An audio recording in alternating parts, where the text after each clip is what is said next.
All right, hello everyone. It's now 10:05, so we might as well get started. We want to get through this today as usual. The meeting will be called to order by me, Mr. Sermon, at 10:05 a.m. and wanted to welcome all the board members who have shown up today for today's meeting, as well as the people in the audience, and we welcome all the people that are watching via online the live proceedings.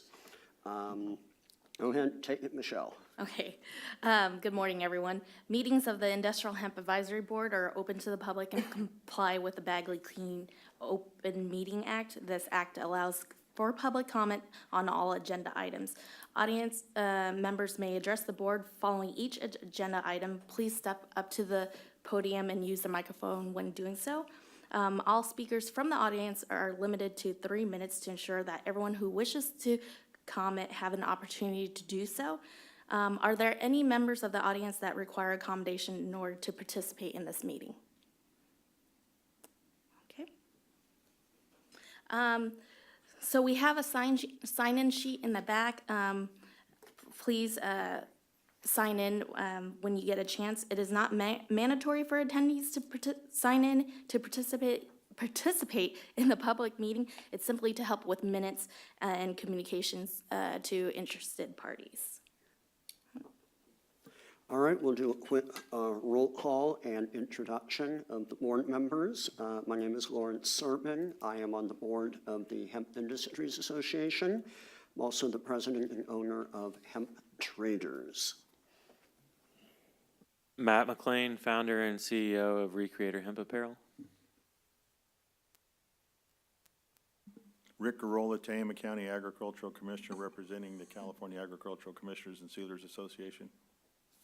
John Rulak, founder of Nativa. Tom Pierce, West Island Cotton Growers, a cooperative cotton ginning business in the San Joaquin Valley and small farmer. Allison Justice, Outco. Rich Soria, retired horticulture instructor.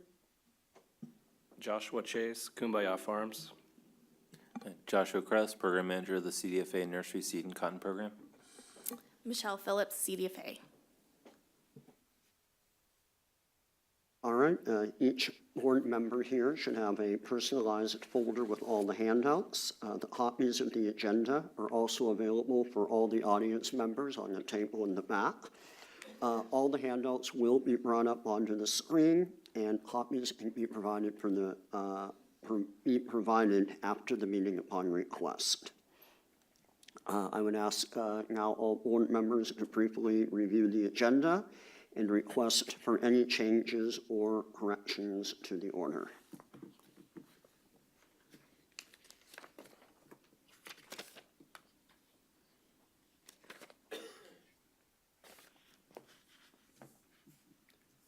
All right, do we have anyone want to make any changes or corrections? Okay.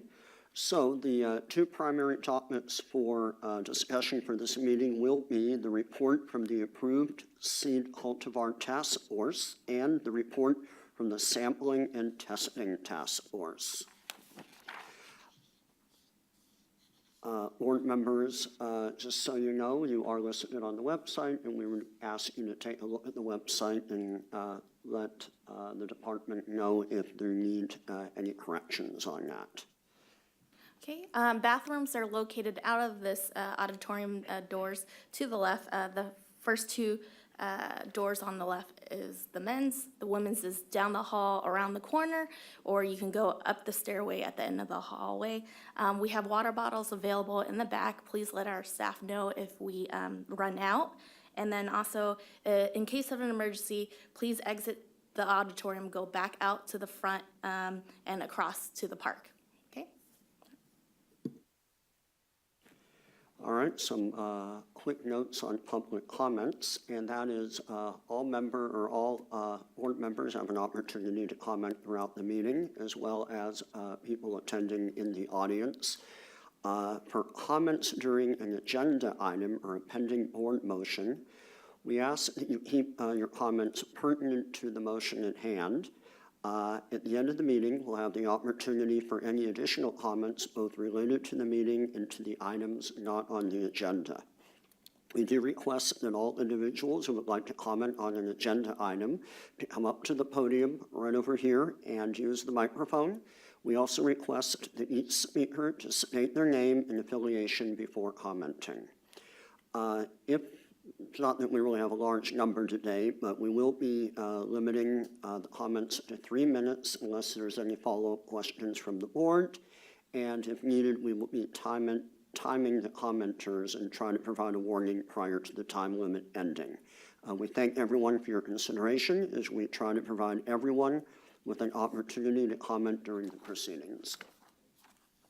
If you have any additional questions for the CDFA regarding industrial hemp and the industrial hemp program, please direct your questions to the CDFA staff.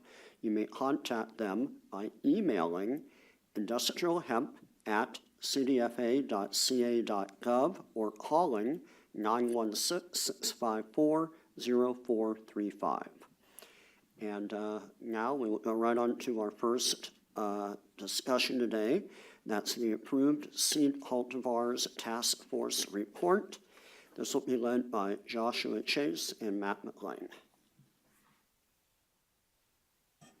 Good morning, everyone. Matt McLean and I came up with a proposal over the last 4 weeks for what we feel is the best route to get certified seed into the program and to expand the current list. So we're going to go back and forth. We're first going to review what Michelle had put together. She had contacted four other states, and we made a summary of her data that she collected. And so we're going to first go back and forth through the 4 different states and then give our proposal. So Matt's going to start off with Oregon, which is probably the simplest of the states. When we looked at Oregon, it's similar to an open source model. Oregon doesn't really have any requirements in terms of importing seed, other than that the importer must be registered and the crop must be tested within 28 days prior to harvest at 0.3% THC or less. And how the plants get to the farmer is really up to them. Okay, the second state we looked at was North Carolina. It was a little bit more complicated, and they also have some temporary rules that I'm not sure when they're going to go into effect. But right now, if people wish to import seed from abroad, it would be similar to California. You'd have to have a DEA import permit. And then the licensees who wish to import seeds from within the United States would have to contact their Department of Agriculture, which would probably be our CDFA or the local county ag commissioner. They'd have to purchase the seed from a person that was participating in an industrial hemp pilot program. And they'd have to get a license from those people or get their license number, permit, registration, et cetera. And then they'd have to have a copy of the lab testing of the parent material. I'm going to try to go through this fairly quickly. But so the proposed temporary rules that they have right now are seeds or transplants produced from seed or living plant parts that meet criteria for breeder, foundation, registered, or certified categories defined by their NCCIA, which is similar to what California's CCIA is. Second is seed or transplants would be produced lawfully under an industrial hemp pilot program from other states, and it would contain the same documentation that was discussed in the last slide. Then the other one is growers or other organizations in California or North Carolina may produce seed or transplants for distribution or sale or cultivation if the source is overseen by the NCCIA and certified by the NCCIA to be true to type under the AOSCA guidelines. No other seed or transplants are going to be able to be produced in North Carolina for distribution or sale in North Carolina at some point. All seeds or transplants produced in North Carolina for distribution or sale in North Carolina are to be utilized for cultivation of industrial hemp shall include a certifying tag of varietal purity, and that's going to be issued by the NCCIA. Next is a business entity, including an agricultural cooperative or other farm aggregator who contracts with one or more permitted growers may, upon registering with the commission, obtaining any required permitting from the United States Department of Drug Enforcement Agency pursuant to federal law, can obtain bulk quantities of seed for transplants approved under the rule for distribution to permitted growers. That's similar to what I talked about in the first slide. And they have to provide documentation within 10 days of delivery. That's their proposed. So next is Kentucky. Matt's going to go through that. Yeah, in some respects, Kentucky's kind of the model program. It's robust, but not over-restrictive, and that's partially because of its nature of being one of the first pilot programs, and the Kentucky Department of Ag being involved in transportation of seed and making sure that wasn't restricted by the DEA. So Kentucky Department of Ag must approve all the seed or plants entering the program. Compliant testing results of the parent are provided. Also, KDA allows international seed imports and out-of-state seed or propagal purchases. And plants that are brought into Kentucky must come from an entity that's licensed in the state's hemp program. So most of those are, 7606 compliant programs. And they make a point that transporting across state lines is at your own risk. Likely not wanting to go to bat again with the federal government and such. But that interstate transfer of seed and I believe even clonal material is supported by the Federal Consolidated Appropriations Act of 2018. I think that restricts DOJ's potential use of funds to prosecute any legal industrial hemp pilot programs that are going on. All plant materials must arrive at KDA for inventory and distribution. Likely not to happen here, but CCIA can have a similar role in testing.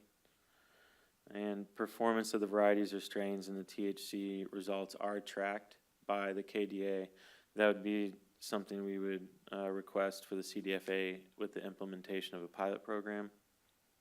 And one of the great things about Kentucky is actually that they have maintained a varieties list. They have varieties that are listed as varieties of concern or prohibited varieties. I don't think they've certified anything to date, though. Next up, we have Colorado. Back to Josh. Okay. Colorado was initially not in favor of much oversight of what was coming in or out of the program, and they had supposedly they had a lot of hot material in the initial year or two. So right now it's still open source. They do have a CDA, Colorado Department of Agriculture approved certified seed program, similar to North Carolina or Kentucky. It's AOSCA with the AOSCA oversight. Let's see. That's basically it for that. Next, we're going to go into our California proposals. Matt will do one and then I'll do the other, but basically it's a 4-tier system. Yeah, Josh, can I just add a couple of quick caveats to Colorado too? I think one of the things is they have a variety review board, which AOSCA doesn't have. They have a commercial growers program that's similar to California, and also the only U.S. certified hemp cultivars came from Colorado, which shows the robustness of their certified seed program, and that would be elite from New West Genetics, which is also on the California approved list. There's also 3 or 4 European Union derived cultivars that have been certified there from Chiavi seeds.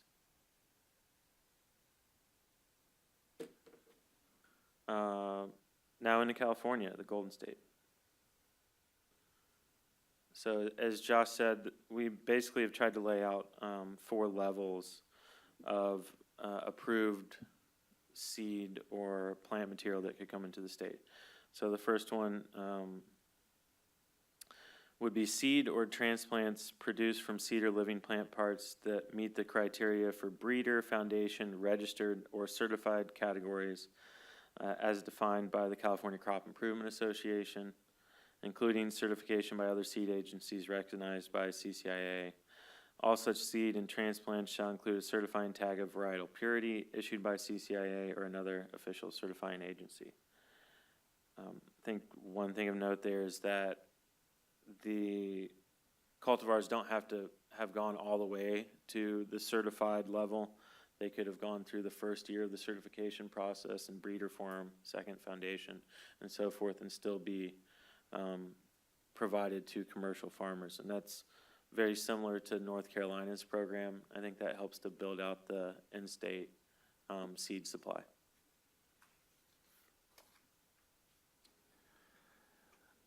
Okay, second, we have cedar transplants produced lawfully under a state industrial hemp pilot program within the United States, provided that the cedar transplants have accompanying documentation of A, being produced by a licensed grower within the state of production, B, have accompanying documentation that the crop from which the seed or transplants were harvested had a THC analysis of 0.3% or less by dry weight, C, no more than 10 vegetative propagules can be imported into the state, D, vegetative propagules must go through a 30-day greenhouse quarantine overseen by the local agricultural commissioner's office, D, material must be deep sequenced or high throughput sequenced within 30 days for potential harmful pathogens.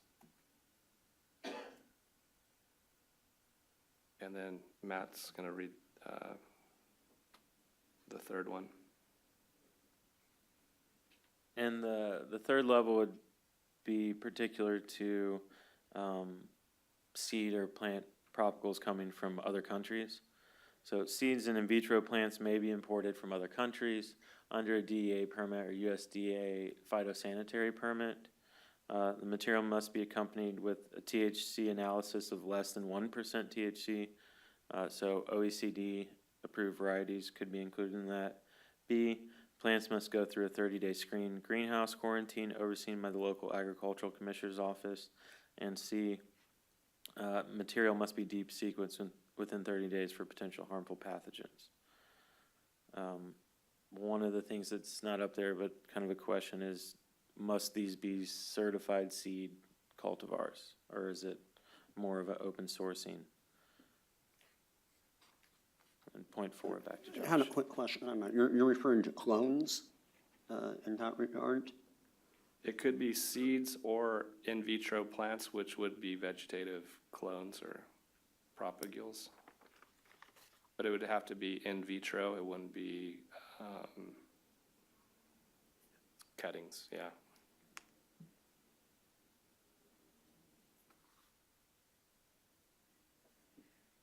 Okay. Number 4, our final thing is breeders, or actually this is changed on here.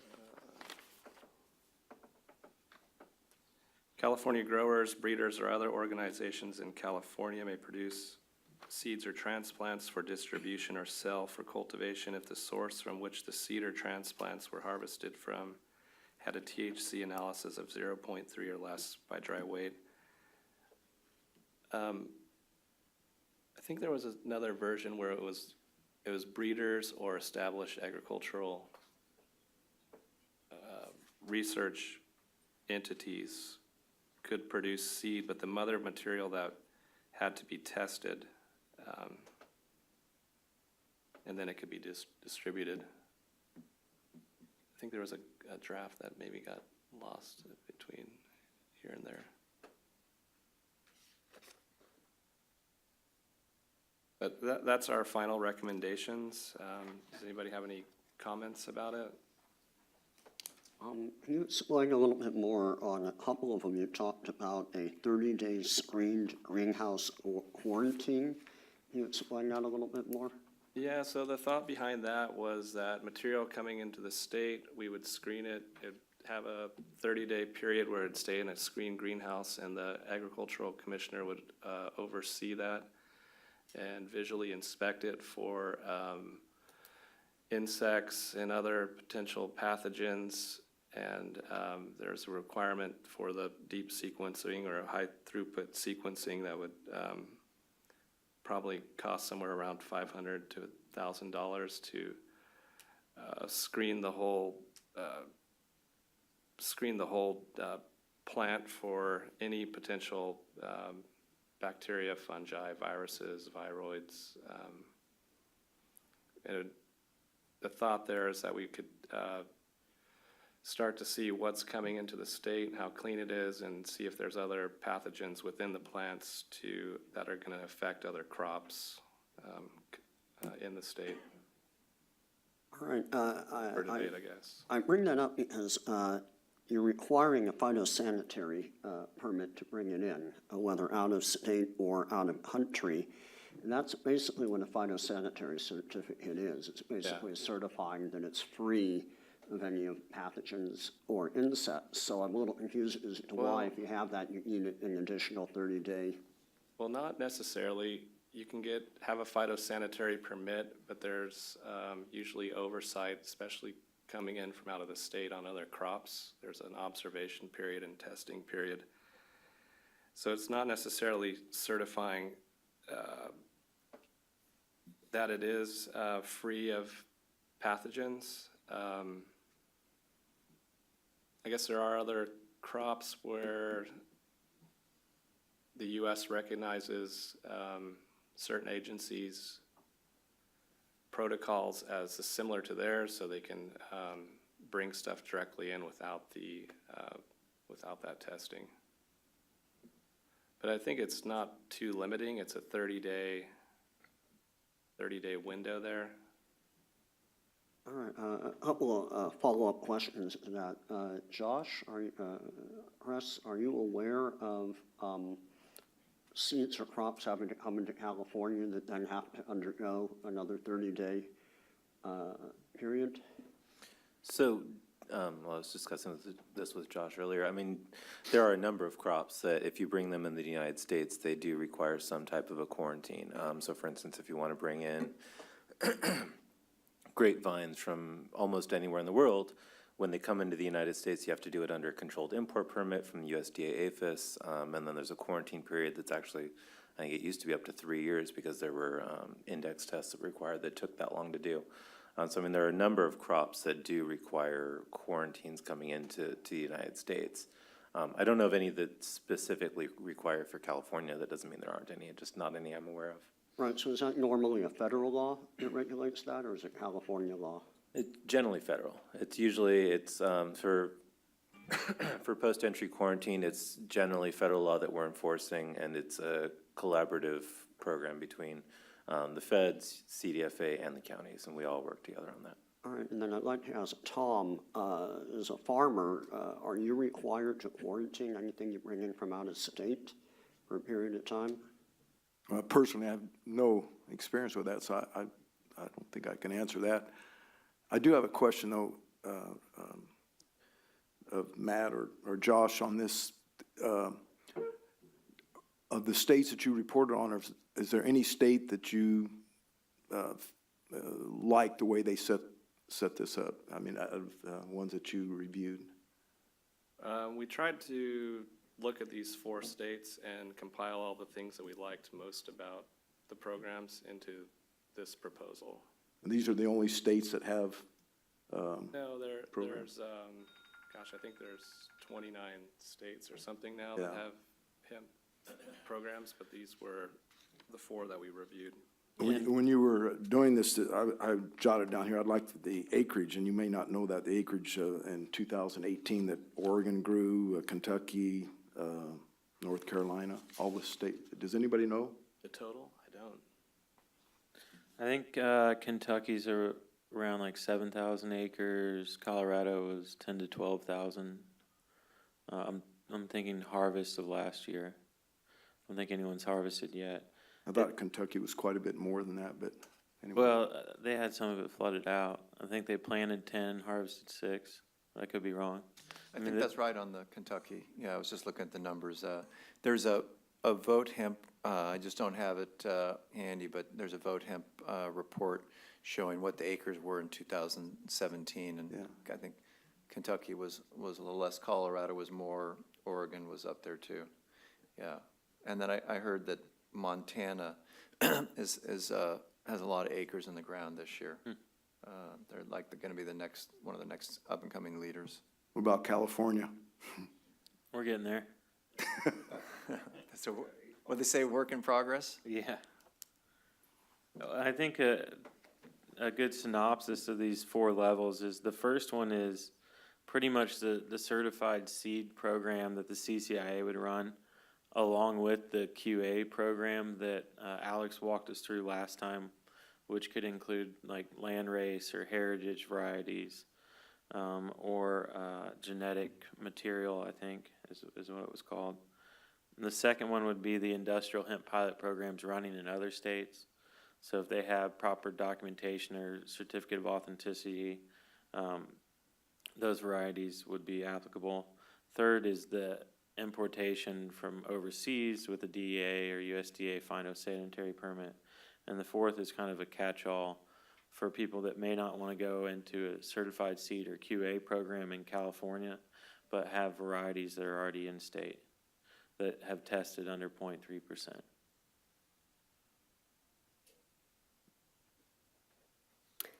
I've got a question. So for number 2, you say 10 vegetative propagals. Is that per strain? Is that per farmer, per year? Can you specify that a little bit?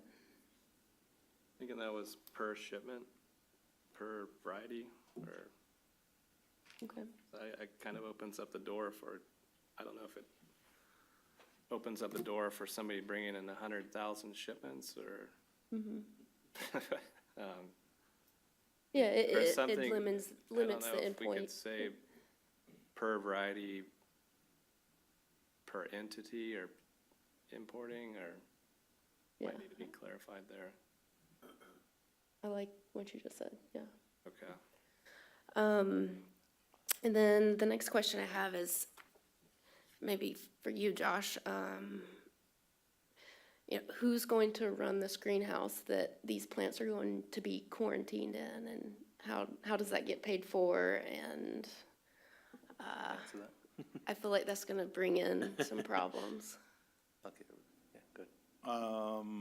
Probably sounds like you're gonna need the county agricultural commissioner to do that, but we have agreements for a variety of programs that we contract with CDFA, so I would envision it to be something very similar to that. And again, this gets back to the scope of work and how much time it's gonna be, so, all of that has to be detailed, so.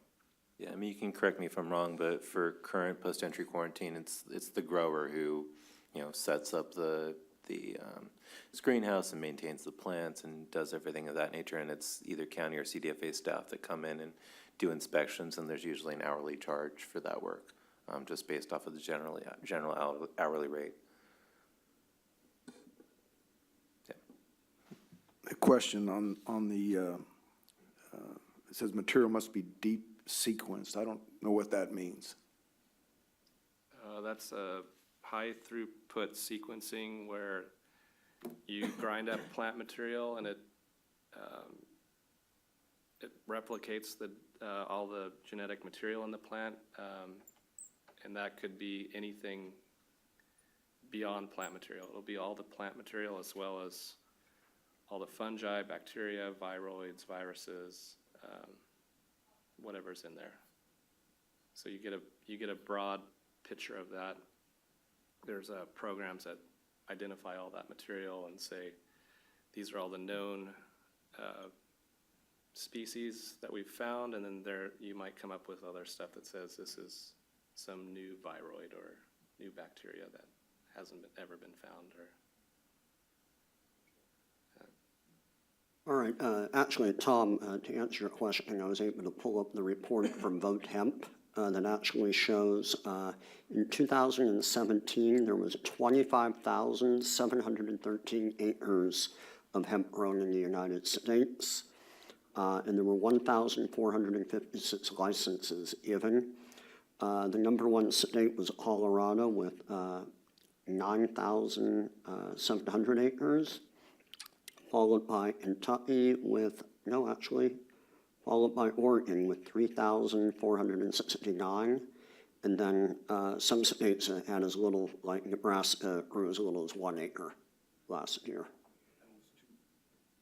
That That's was in 2017. 17. That's last year. We don't have 18 information. Not yet because it's too early.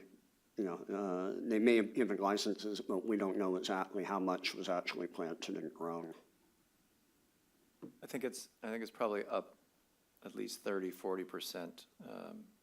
But yeah, we'll find out soon. I know there's a lot of acres in Colorado this year, and Montana, and I think Oregon as well. So yeah, there's a lot of activity. So that's part of the.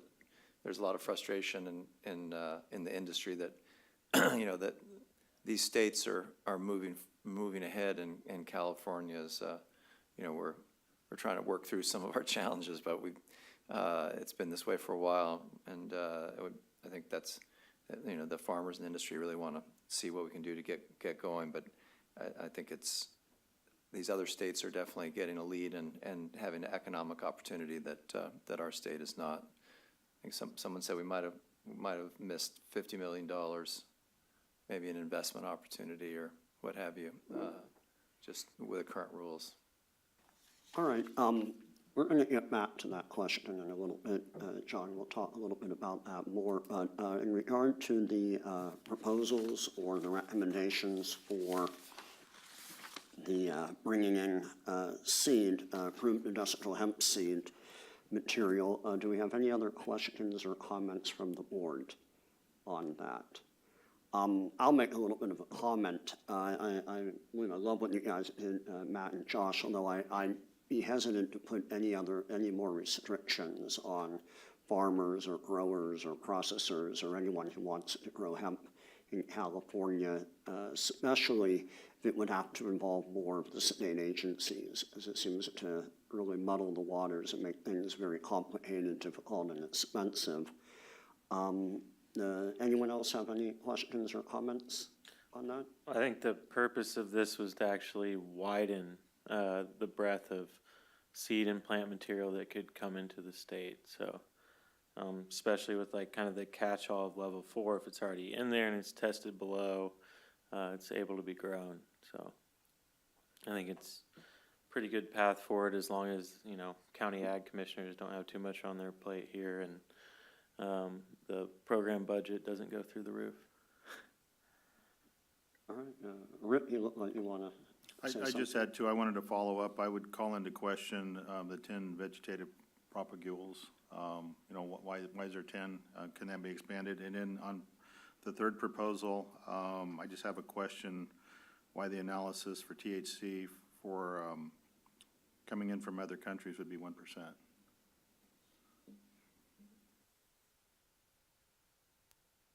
Josh, is there a particular reason behind that? Not really. We're thinking eventually this would probably go into, what's the agency, Matt, in Europe, that's OECD. up to 1%? Or Yeah, currently they're, like CCIA is testing those varieties, and there's some that are coming in that aren't, meeting the 0.3% mark. So I think we would be in dialogue with Alex on that one. I would just add, I think there could be some variety, like if there was a variety that was maybe a little over, but had good genetic traits, and some growers or breeders wanted to work with that and bring the variety, bring the levels down. This way they could have access to that. to be able to breed. And I mean, just to give you a analogy, one of the top varieties that has been used for oil and for food is Finola. And originally, I think that was bred with, a higher levels of cannabis, and that was, brought down, and sometimes still can go over 0.3%. And it had a good yield, et cetera. So that's an example of a variety that might be a little higher or stirred out higher on THC. There's also a variety of microclimates in California where they can test differently. And seed breeders and established ag research institutes don't have any of these restrictions. These would be for commercial growers. Just to note that. All right, one more question.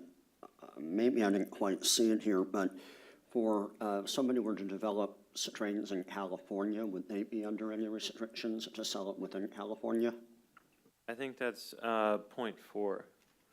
So that would be, California growers, breeders, and organizations that can produce seeds or transplants, and pretty much that would test under 0.3%, but if they didn't want to go into the certified seed program or the QA program on level 1, say they have like a, family heritage or heirloom genetic that they've bred down over a number of years, and they just want to keep it that way and propagate it.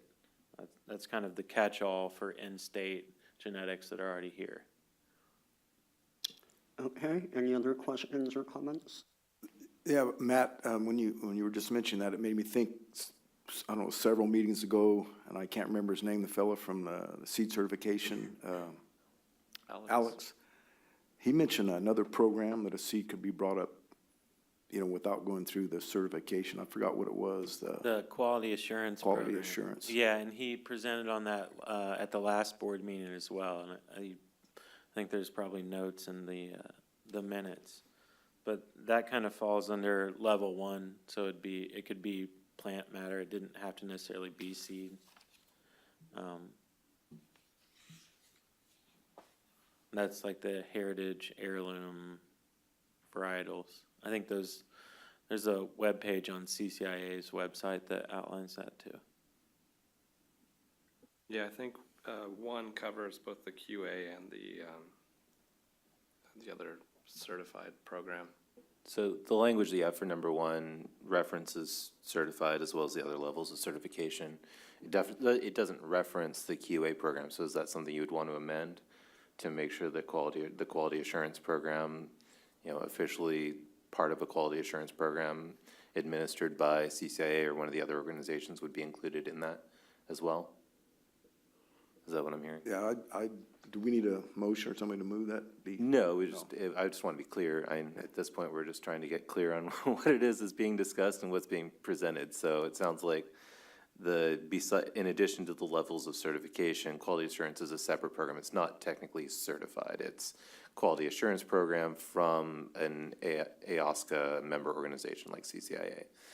So if we want to include that as well, I just want to be clear that that's also on here. It's not just certified seed, it's also seed that's produced as part of a quality assurance program from CCIA or another member organization. Is that what I'm hearing? Yeah, we can add that language so it's clear that both programs could be used. Okay. And then just to, Matt stepped out, but just to repeat a point that he made, I just want to make sure everybody's clear on what's being discussed. So the list of approved varieties or approved cultivars, it's only required to be used by growers for commercial cultivation. So registered seed breeders are exempt as well as established agricultural research institutions. So we're discussing here wouldn't apply to those. It's just what varieties or what sources can a grower for commercial cultivation use. So just to be clear that that's what we're discussing. All right, do we have any other questions or comments from the board regarding this issue? Can we come back? So there were 2 things that still it doesn't sound like, I don't know if we have like a consensus on. So for the most part, I'm not hearing a lot of pushback on most of what Matt and Josh presented, but there were a couple of things here. So there's the 10 vegetative propagules limitation for importation from another state. And then there's the quarantine provision going from either another state or from another country. And then the third thing is the THC analysis of less than 1% coming in from another country in accordance with OECD, which would not comply with California law. So are there further comments or discussions around any of those 3 points? So that way we can, make sure that we know what we're all talking about before we throw it out for public comment. All right, regarding that 30-day period, that just doesn't seem to fit in, as I mentioned earlier, if when we've imported seed from other countries, and as part of the import, we've needed the phytosanitary certificate. And that will suffice. That basically satisfies the federal government that the seeds have been declared safe. And you can bring them in. Once they get here, then they can be dispersed and they can be grown in the United States. I would be worried that if California tried to have their own 30-day period, that would, one, hinder people importing and growing. I mean, you're adding a whole other month that people would have to wait before they could get seeds into the ground. And also, it seems that you mentioned somehow it would be under the Department of Agriculture, although I may not have read that correctly, and that all of a sudden you're engaging another, the government agency to get involved. That's more money, more time, more effort, and we've, talking to our public employees here, that usually seems to be a bit of a hassle. So I would actually recommend that we would take that 30-day period out, although we can certainly keep in a requirement of a phytosanitary certificate if there's any concerns in that regard. The language is just for vegetative propagules. It's not for seed. There is it has to be, the material would have to be sequenced though within 30 days. But there is no quarantine on the seed, just the stipulation that it has to be tested. All right, can you, once again, I'm sorry, I'm not quite getting, what do you mean by vegetative propagule? That'd be cuttings or It's just a clone. Clones? whole material. All right, now, can clones really survive for 30 days? If you Well, they brought would them in? be rooted within that 30 days, or they'd come in rooted. So I'm worried that if you have a rooted plant, say in South Carolina, for example, and you want to bring it to California under, and with a phytosanitary certificate, I don't know if that state's gonna want to get involved saying that, yeah, we're shipping these plants out of state, here's your certificate to do so. Well, I think the phytosanitary certificate's just on the imports. Right, but he was suggesting maybe that would be enough for interstate transport, but I think we might have a problem with some states wanting to do that. Right. So that, you're saying that might be better if it's imported from another country, but would not be practical interstate. Is that right? Potentially not. Yeah, okay. Any other comments? Most of the states are requiring that the materials tested or inspected at the county or state level from which it's originated, and then inspected when it gets into that state. I mean, it could be at least, I think there should be at least a visual inspection of the material. And it couldn't Sequencing, be that we big could of a argue maybe- hassle if it was on the farmer's property and if it was part of the same inspection, if they were coming out to inspect the plants as they were inspecting the fields, perhaps.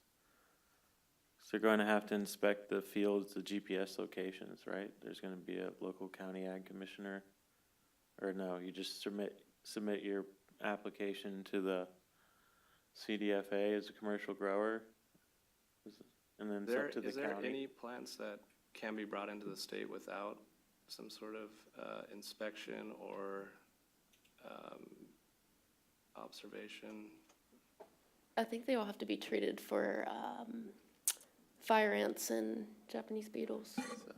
Well, as we've discussed previously, I mean, there's a ton of different quarantines that would apply to plant material coming into the state, depending on where it's coming from. Yeah, fire ants or nematodes or whatever. I mean, there's a ton of different things that could possibly apply. Anything that well, Michelle knows a lot more than I do about it, but anything that comes into the state goes through the border stations, They submit what we call a 008 form that goes to the counties. The counties have the option to be able to inspect and approve anything that comes into the state from outside of California. Additionally, any plants that come in, so basically nursery stock that comes in addition to meeting the various specific quarantines that might apply, also just has to meet our general nursery stock standards of cleanliness. So again, subject to county inspection. But yeah, I mean, every plant that comes into California would theoretically be subject to inspection, especially at the border station. I had a question. Are these conditions, or whatever, similar to other agricultural plants or seeds that we, come into California or come in from another country or whatever? Does anybody know? I mean, are other agricultural plant seeds, the conditions that we're looking at here, is it similar to other? I think, Josh, you just said that there's already rules in place that would automatically apply to hemp regardless of anything we did here, They right? apply to anything. So I mean, anything that a hemp plant or seed could be a host of, it would be subject to any quarantines or any other restrictions that would potentially apply. Of course, we don't know a lot about what hemp is a host of. So I mean, that's one of the holdups there. I mean, testing for chemical content is not common for other crops. Requiring licensing from a grower, well, if you import nursery stock from another state, it does need to come from a licensed nursery in that state. So I mean, that's not uncommon. We don't require certification for most plants that come into the state, although well, as you probably know, for cotton, if you want to plant cotton in the Central Valley, it has to be certified seed. And that is a requirement for the entire Central Valley. If you want to do without being you want to plant non-certified seed for research purposes, we actually do that under permit from CDFA. My staff actually go out and do inspections and inspect the crop and inspect the seed and inspect the equipment that you use. So I mean, there is a whole process in place for that. I think it was mentioned at maybe the last meeting, if you want to bring rice into certain parts of California, I think it's only certain parts of California, the rice seed, or you want to plant rice seed, not just bring it in, but if you want to plant rice seed in certain areas, it has to be certified. So I mean, that kind of requirement is not uncommon. But again, it's all based off of risk and off of the needs of the industry or the needs of the environment in that area. Rick, since you handle county, does this ever fall under your jurisdiction? Something like this for other current crops? Yes, it does.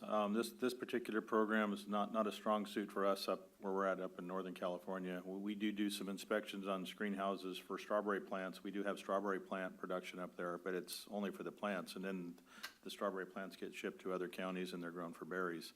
So again, as I'd mentioned earlier, we do have contracts or agreements with CDFA to perform some of these activities. But as Josh had stated, everything coming into the state is going to be inspected either at the point of entry, and there are some states that are going to require, or California requires for those states to be certified to be free from, depending on the pest. Japanese beetle, red horned fire ants are a couple of easy ones, but as far as the soil pathogens, there may need to be fumigation requirements or other soil requirements. So it's something, depending on the crop, the commodity, and the origin from the shipment, there could be a variety of different aspects. All right, and you said that's usually handled at those inspection stations. When people come into California, they'd have to be declaring what they're bringing in. Yeah, and correct me if I'm wrong, Josh, but typically the truck driver is going to show the manifest. The border inspection, people may or may not be able to see that crop, depending on if they've got multiple shipments and it's in the nose of the cargo trailer. So at that point, it's put under a hold notice until it arrives at destination for that county. They can't move any of the product until the local county ag commissioner's office has a chance to inspect that shipment. All right, so we kind of say that there's already rules in place in California for this sort of thing, for agricultural products. In that case, I would say there's no need for us to add to that for anything specific for hemp, if it's already being covered under existing law. Would most of you agree to that? Is that true, or? I'm not sure if My point being that if we're talking about safety or protection of the agricultural community in California, there's already existing law in place. If somebody were to bring in a truckload of clones, they'd have to show the manifest at one of those stations. And following current law, you know, insects, pests, things like that, they would follow existing law and that would offer protection. We don't have to necessarily have another layer just because it's hemp in that regard. I guess my concern on that would be to reiterate the point that Josh had brought up, is we don't know what pests could be brought in with these plants. So we would need a subject matter expert to give us because we don't know what's going to be coming in on the plant material, the clone, the soil, what pathogens, what pests could be brought in. Yeah, and I would state, I mean, I don't think it would hurt to include, if you want to ensure that there is an inspection and release by the county agricultural commissioner of any shipment coming in. It doesn't hurt to reiterate in anything that's proposed here, just to make sure that it's meeting those requirements, because people do go around the stations or go through when they happen to be closed, and you know, they don't necessarily know that they are supposed to be notifying the county when they arrive. So stating that specifically in these regulations might clarify things for people that are bringing in hemp material. And as an FYI on that, there's no charge when we do those inspections. There's no charge to the homeowner, the commercial grower. That's fee exempt. All right, if I may reiterate what you said, Josh, you're saying that we should put in our recommendations that they follow existing law? Was that it? I know that we might not know everything new for hemp, but. So my suggestion would be to include a requirement stating that the material is brought in, is inspected and released by or released by the commissioner, just to make sure that there's clarity, again, because a lot of people don't know that that's the requirement for every plant they bring into the state. So if you happen to go through a border station while it's closed, or you happen to go on one of the, there are roads that come into California that go around border stations, so if you happen to come in and aren't aware of those rules, then at the very least, we have it stated for the public, for their information, and so that way they know that's a requirement for hemp. Anything that they bring in, seed or plant material, they need to notify their local county agricultural commissioner and get an inspection and or release from them. All right, well, that makes sense. Any other comments from the board on that, John? Yeah, I understand we have to balance the needs for, preventing pests and like the importation of fire ants is a huge concern, especially down in Southern California, and what that's going to potentially do. I mean, you may not be able to walk outside, and in an area without shoes on, or all sorts of different other things and other insects we know. So we need to have to balance that, but at the same time, representing that the hemp industry, it seems like there's just a lot of layers of rules and regulations, for hemp, generally, in the United States, and in California seems to be the most. The highest cost to operate, in the country for businesses is the state of California. So this is going to continue to add there. So I think we got to try to find that balance. One suggestion is if we can kind of come to a sense of adjusting this proposal with some of the things discussed here, and could we put it up as a proposed offering, some rules, and then seek more comment, let's say from some other growers and other people that aren't here today? So instead of just saying this is what we agree on, that let's put our best proposal forward and seek comment. Do we have that capacity to do that? That's the process. Yeah, so. Okay, I just want to clarify, yeah. Once we agree upon, the board feels like this is what we want to present, or this is what we want to add, we'll draft that, and then there'll be a 2-week public comment period on it, I believe. Well, so what we would do, so I mean, the way that section of the law requires us to present the proposal at a public meeting. So right now we're discussing what go into the details. But once those are agreed upon, as Josh was saying, we would want to come back again with a public meeting with the actual language that would be proposed for regulation, and post that with the meeting notice. So that way the public has about 2 weeks to review it prior to the meeting and make comments at the meeting with discussion of the actual proposed language. So I mean, here we're trying to get through what are the details that would go into that. But if the board comes to a consensus on what's going to go into that proposal, then yeah, we would work with Josh and Matt to come up with the actual language and allow the public to comment on what the actual language is. Because after that, as I mentioned before, the regulation isn't subject to further review. It's not subject to the other provisions of the Administrative Procedures Act that everything else that we do is. So it would be whatever's presented at that meeting, if it's edited at the meeting, but whatever's presented and agreed upon at that meeting, plus the minutes of the meeting, that's basically your rulemaking package. And we would move forward with those rules immediately. So question, could we extend that time period beyond 2 weeks? Sure. Is that a potential? I'm just thinking maybe there's some insight for some other growers or people that that we may not have heard from in 2 weeks, given it's the holiday, people are busy, the summer, end of the summer season. Is just, what would be is there a?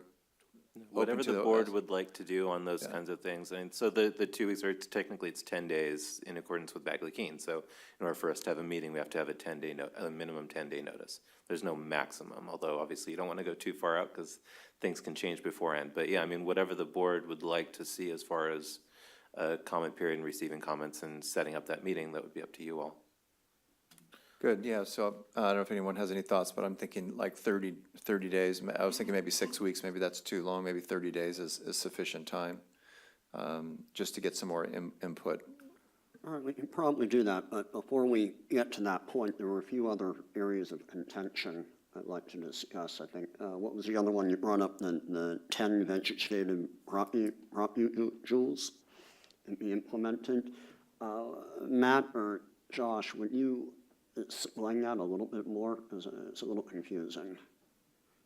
So yeah, our thought is instead of bringing in all this material from all around the country and hoping that we don't bring in any insects, we limit it to small quantities of material that's observed for 30 days. And then during that 30 days, the people can be making cuttings and expanding that material within the greenhouses.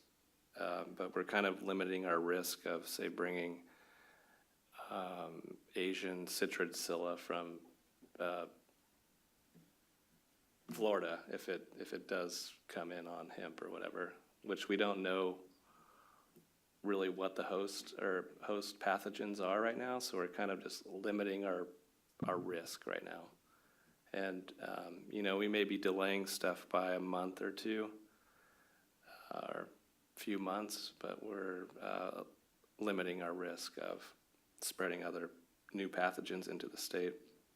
Plus, there's already a robust nursery program in the state, so to me, it makes more sense to import seed, bring it up here than to import the cuttings of the plants.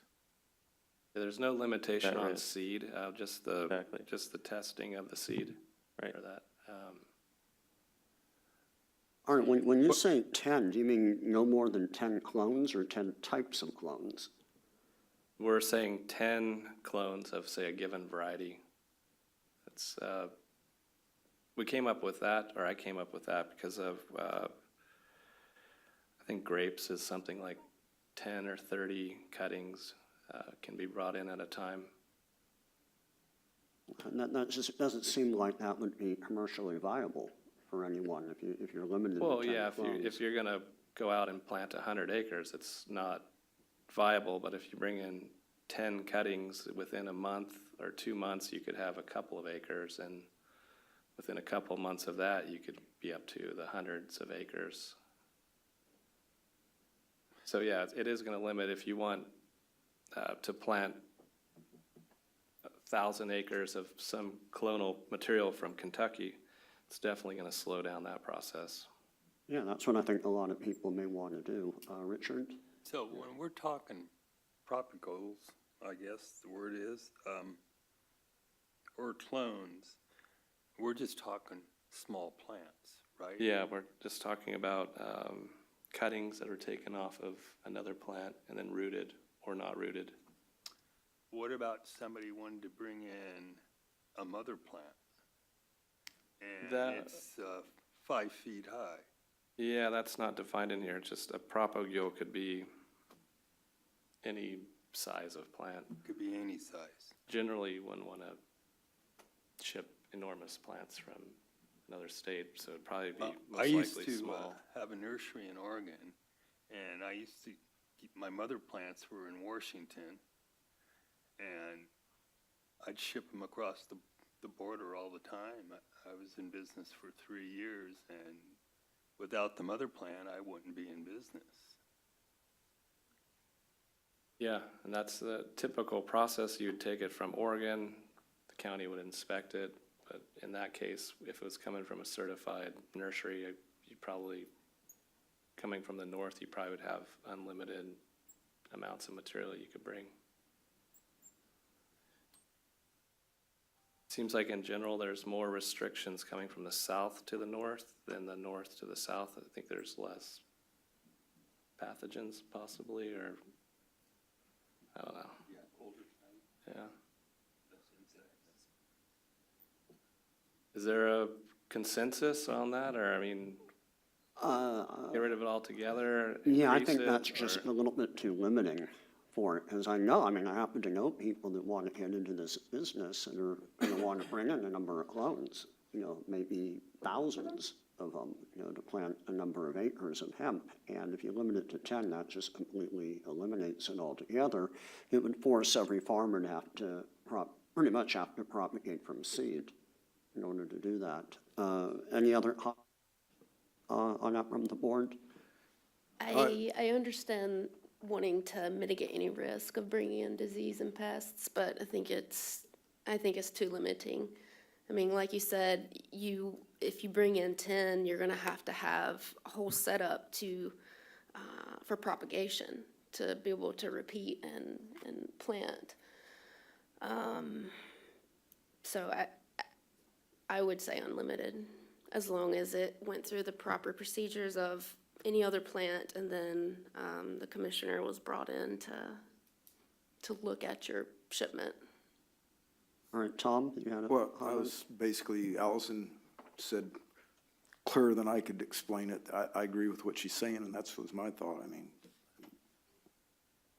Anyone on this side? Yeah, I agree. I mean, I'm just thinking, I know Oregon is a leader in hemp CBD, and a lot of the CBD is from clones, and I could see potential if they wanted to expand down to into California, they may want to be able to ship some material in that way, and expand acres there, versus trying to do a setup just all in California. And then this way, so some of the farmers might have access to that. So the question is can you balance the risk, but still provide farmers some of that material so they could start growing, and have a state like Oregon supply that initially. And then once there's enough demand, then people go, okay, yeah, let's it's doing well in our area, and we have a market for it, and then they can expand it to do their own greenhouse operations. But initially, maybe they may not want to start there. So that's why I support not having a limit on it, as long as we can just balance the concern for the pathogens. Yeah. All right, any other comments from the board on that?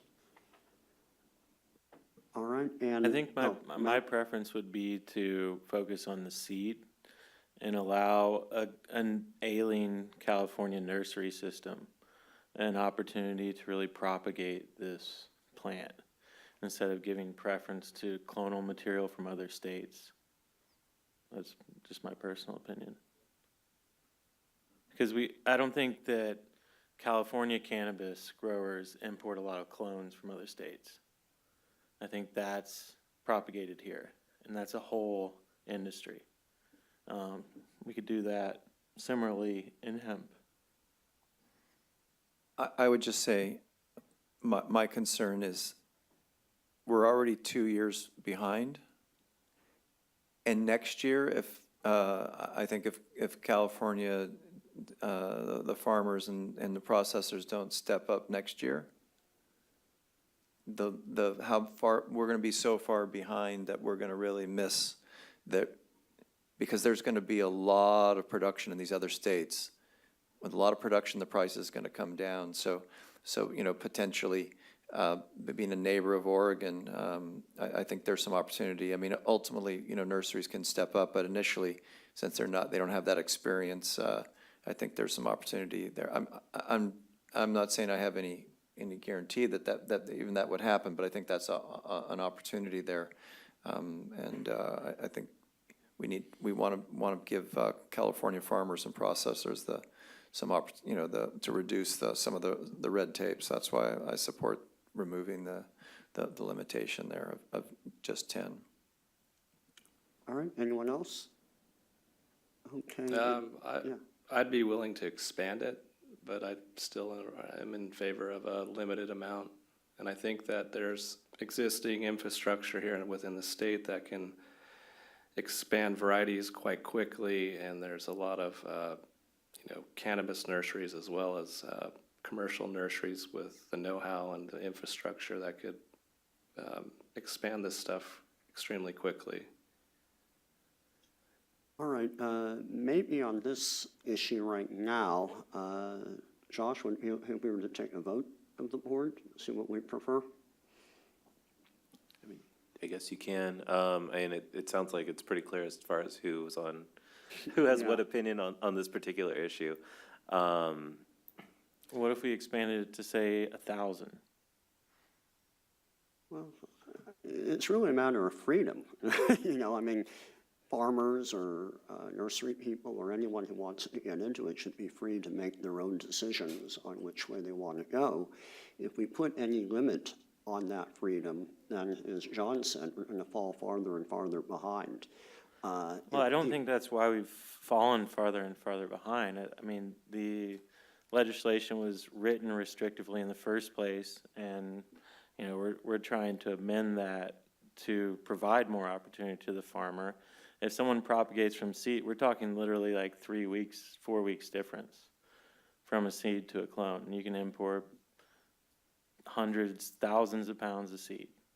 Right, but then with a clone, you have identical genetics working for you. So you can be using clones of plants that are proven. When you go from seed, it's more of a grab bag, or it becomes more chaotic as to what you're going to get with it.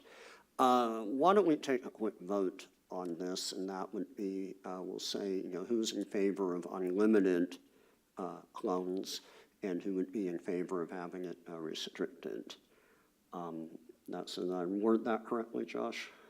How about who would be in favor of including a provision that would limit the number of vegetative propagules that could be imported into the state versus who would not be in favor of that provision? Okay, why don't we have a vote by voice from the board? Who would be in favor of having clones restricted to a certain number? I would say nay. I think it should be unlimited. Matt? Aye. So you're in favor? Rick? I'm going to abstain. I don't have an opinion on this. Nay. Nay. Nay. Nay. Aye. All right, so I think it's what, 1, 2, 3, 4, 5 to 2. Okay, so we should recommend that the number of clones be unlimited. We'll probably go back to that quarantine period, but I think there was one other issue of contention, Josh, that you caught. So the other issue that was discussed was under the material coming in from outside of the U.S. So it was included the THC analysis of less than 1% THC, which would not comply with existing California law. So I don't know if there's further discussion on that, or if you would like to see, despite even if it's certified by OECD, which also there was also a question of whether or not the material should be certified by OECD or by an AOSCA member organization. But if you'd like to see a THC analysis of that crop, where the seed came from or the materials came from, at less than 0.3% to comply with California law. It's just kind of an open question out there for the board on what you would like to include there. I think we can do that. We can limit it to 0.3% and then allow the seed breeders to focus on maybe the ones that are between 0.3 and 1%. Is this a legal question because it's going against current law, or is this? Could be is this both, yeah. Yeah, because I mean, what you're importing would be for growers for commercial cultivation. You're not talking about importations by seed breeders or research institutions. You're talking about a commercial grower who's going to go and plant this at, I would assume, a fairly large acreage. So I guess if I don't know that you would want someone that if they had a test in wherever they're growing the material in Europe or wherever throughout the world that showed 0.9%, I don't know that you want California growers planting that out and just hoping that it tests below 0.3% wherever they're growing here in California, regardless of what the climate situation is and where they happen to be growing in the state. But that's kind of a question for the board. So I think maybe we could change that to agricultural research institutes or breeders or. Well, so the list doesn't apply to them, so they can currently import. They would currently be able to import material or use material, and they're not required to use something that's on a list. There is no list for a seed breeder. There's no list for a research institution at this point. I say This we might amend actually that. come down to the USDA or the DEA that would say, you can't bring this in. Correct. And so would the board like to see any additional restrictions besides whatever the DEA, or if legislation passes and it switches over to the USDA, whatever, federal law requires or federal regulators require for it to come into the United States, would the board like to see any additional documentation or requirements for material that's going to be planted in California? I guess that's what the question is here. I mean, besides everything being, as we already discussed, likely everything being inspected and released by the commissioner, is there anything else that you would like to see there? Would you like to see a test result showing below 0.3% THC wherever it's being grown? Would you like to require some sort of a certification? It sounds like the board is not going to be looking at doing any additional kinds of quarantine restrictions other than whatever's already existing out there for federal law. All right, anyone want to make any comment on that? I don't think I want any other restrictions on it. Rick? No? Anyone? All right, so I think we're all in agreement there that there would be no further restrictions on importing it. The mention, I So think. it doesn't have to be certified seed then? Well, that's the question, is should that be required to be certified? And because currently it's not required to be, you allow for certified seed under your first suggested, the first item is certified seed. So then the second item is non-certified coming from another state as part of their pilot program. Right. The third item is coming from another country, not certified, because you're already covering, I would assume you're already covering certified within item 1. And you could include certified here as well, but I guess that's kind of a question for the board. Are you allowing in, would you like to see non-certified varieties from Austria or wherever, Australia, who knows, being planted in California, or would you like to restrict that to certified seed to help ensure that the THC content is going to be below an acceptable level? And then would you also recommend there be a THC test and test results accompanying that, like you're requiring from other states? I'll throw in one comment here. We added in vitro plants, which currently AOSCA is not certifying any plant materials. So if we threw in the certified list, then we'd have to throw out in vitro or vegetative cuttings. Yeah. So it's up to you guys, whatever you guys think about that, if we want to limit that or not. I think we could keep number 3 in and just change it to 0.3%. So if there's an analysis that says it's, under 0.3 and it's plant material, then it wouldn't need to be certified and it could come in under that. So that would be kind of an exemption for imported, as long as it's under a DEA permit or a phytosanitary permit. which in the actual regulation, we would probably make more general to be compliant with federal law, applicable federal laws, but we would have to consult higher above our pay grade here at CDFA to get the exact language on that. Right. But yeah, so as far as, I mean, it would be equivalent to the requirements coming from other states, Right, so other let's than a change, licensing requirement. right, let's change the THC to 0.3% on that. Okay.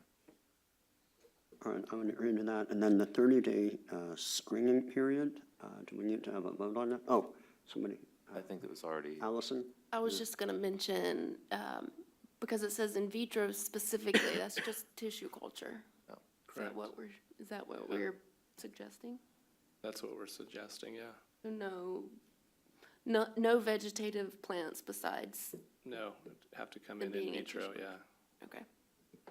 You mean like seeds, or am I not getting that properly? No, in vitro would come in a sterile, test tube. Tested Container. plants, yeah. So definitely be at least free of insects and Free of most soil. bacteria, Yeah. soil. At least are there visually. objections to that and wanting to expand that coming from other countries, or no? All right, well, I think we don't want to restrict anything further, so I think it would be okay if it were to come in. I think I'm reading that properly. We would change, we're thinking of changing the THC analysis to 0.3% to comply with federal law. And then I would say the 30-day greenhouse quarantine, I don't think we should probably remove that because any plants brought in are going to have to follow current law. And it would not be necessary to add to that with an extra 30-day period and involve the agricultural commissioners or the Department of Agriculture. Would we agree with that? Yeah, was the board in agreement that the 30-day quarantine provision and the additional high throughput sequencing is not a recommended requirement for material coming from out of state or out of country, but that inspection and release from the county agriculture, or inspection and or release from the county agricultural commissioner for both out of state and out of country material is recommended? Yeah, well, yeah. I mean, if people are bringing in like regular every other plant. And then I think also when it comes in from out of country, that's totally handled on the federal level, isn't it? There is no laws right now. There's no regulations from, the USDA is currently not overseeing this at all, and there's just the DEA permits. Well, once again, I brought in the seeds from other countries, and it required the phytosanitary certificate. And when it came through customs, the customs department did do their own separate checking of it. It was not mandatory, but they'll randomly grab things and check it. And I was told by our broker that generally when it's large agricultural imports, they'll normally do that check, but that's already happening. You know, we don't necessarily need to add to it on our end here.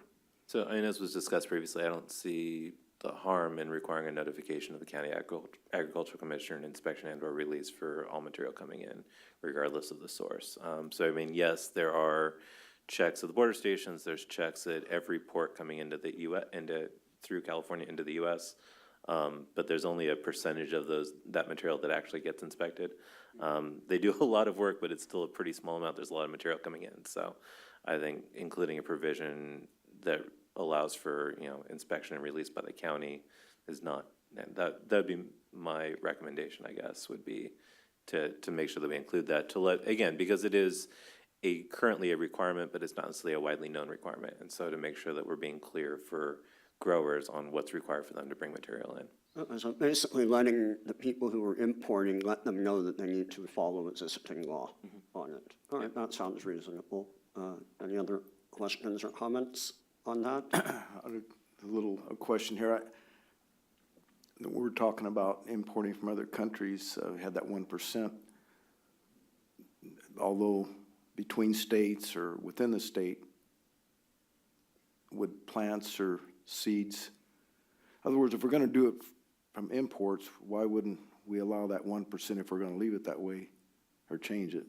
The same for within state or within the state or between states, or why wouldn't it all be the same?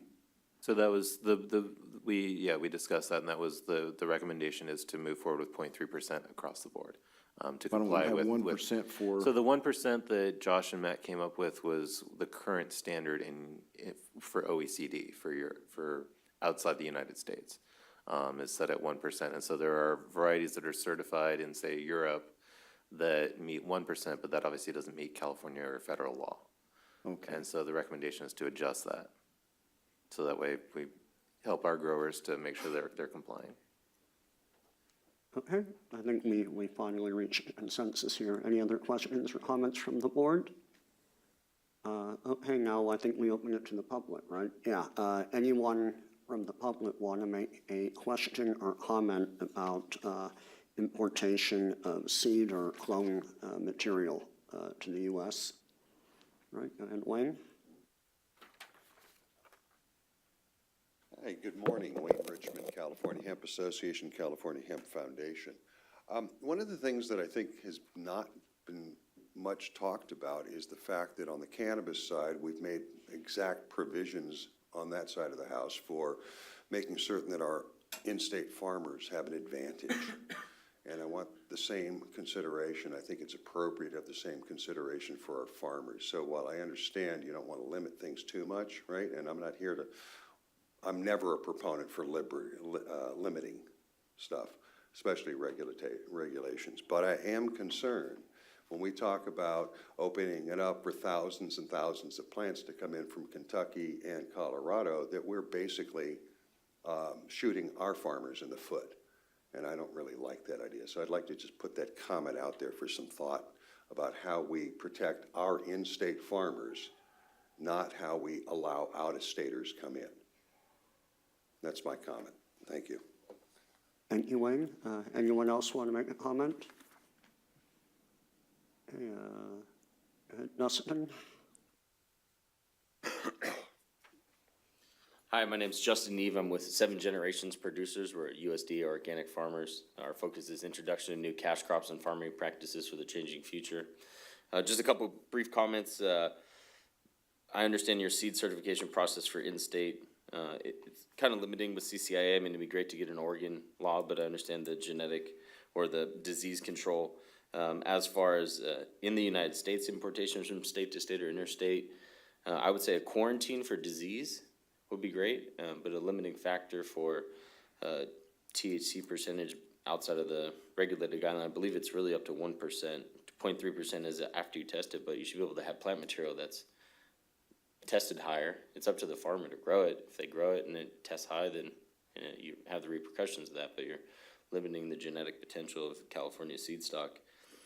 And as far as importation out of the worldwide, same difference. You know, if you're limiting it to 0.03% or less, and you're limiting a large availability of seed stock and potential for California states. So I would say that maybe leave it at 1%. And it's still up to the farmer to grow it, and it's still up to the ag commissioner to regulate it. If they do push the 0.03% THC level at the time of harvest, then their crop's going to get scrapped. So I think that don't limit the genetic potential for California, but do limit it at the time of harvest. But you don't want to obviously have disease come in, so quarantine by the farmer and then checked by the ag commissioner is a standard practice and procedure. There's plenty of federal standards to bring live plant tissue into the United States from around the world. So, you know, the feds do a pretty good job of that. And the state of California does an even better job of making sure it doesn't get commingled with diseased and pests. So I would say don't limit it too much. 1% should be okay.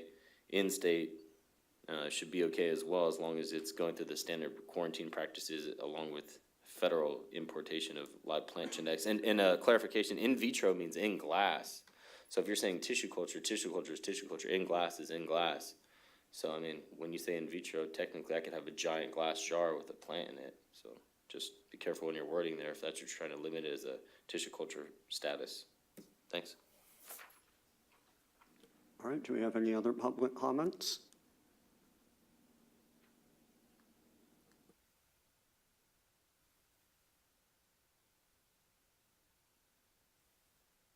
Tony DeVera, California Hemp Foundation. And I just wanted to echo Wayne's remarks about how, if we don't allow for unlimited clones to come in, it really doesn't really advantage our local nurserymen. And there's a massive nursery infrastructure in California. And I don't see sort of for like a long-term business model, it really making sense for a farmer like Tom to bring in multiple box trucks of clones every year from Kentucky or Oregon or anywhere else, So, the issues with keeping it small so that we limit our exposure to diseases coming in from other states, that's only really onerous if you're just regularly bringing in that massive amount.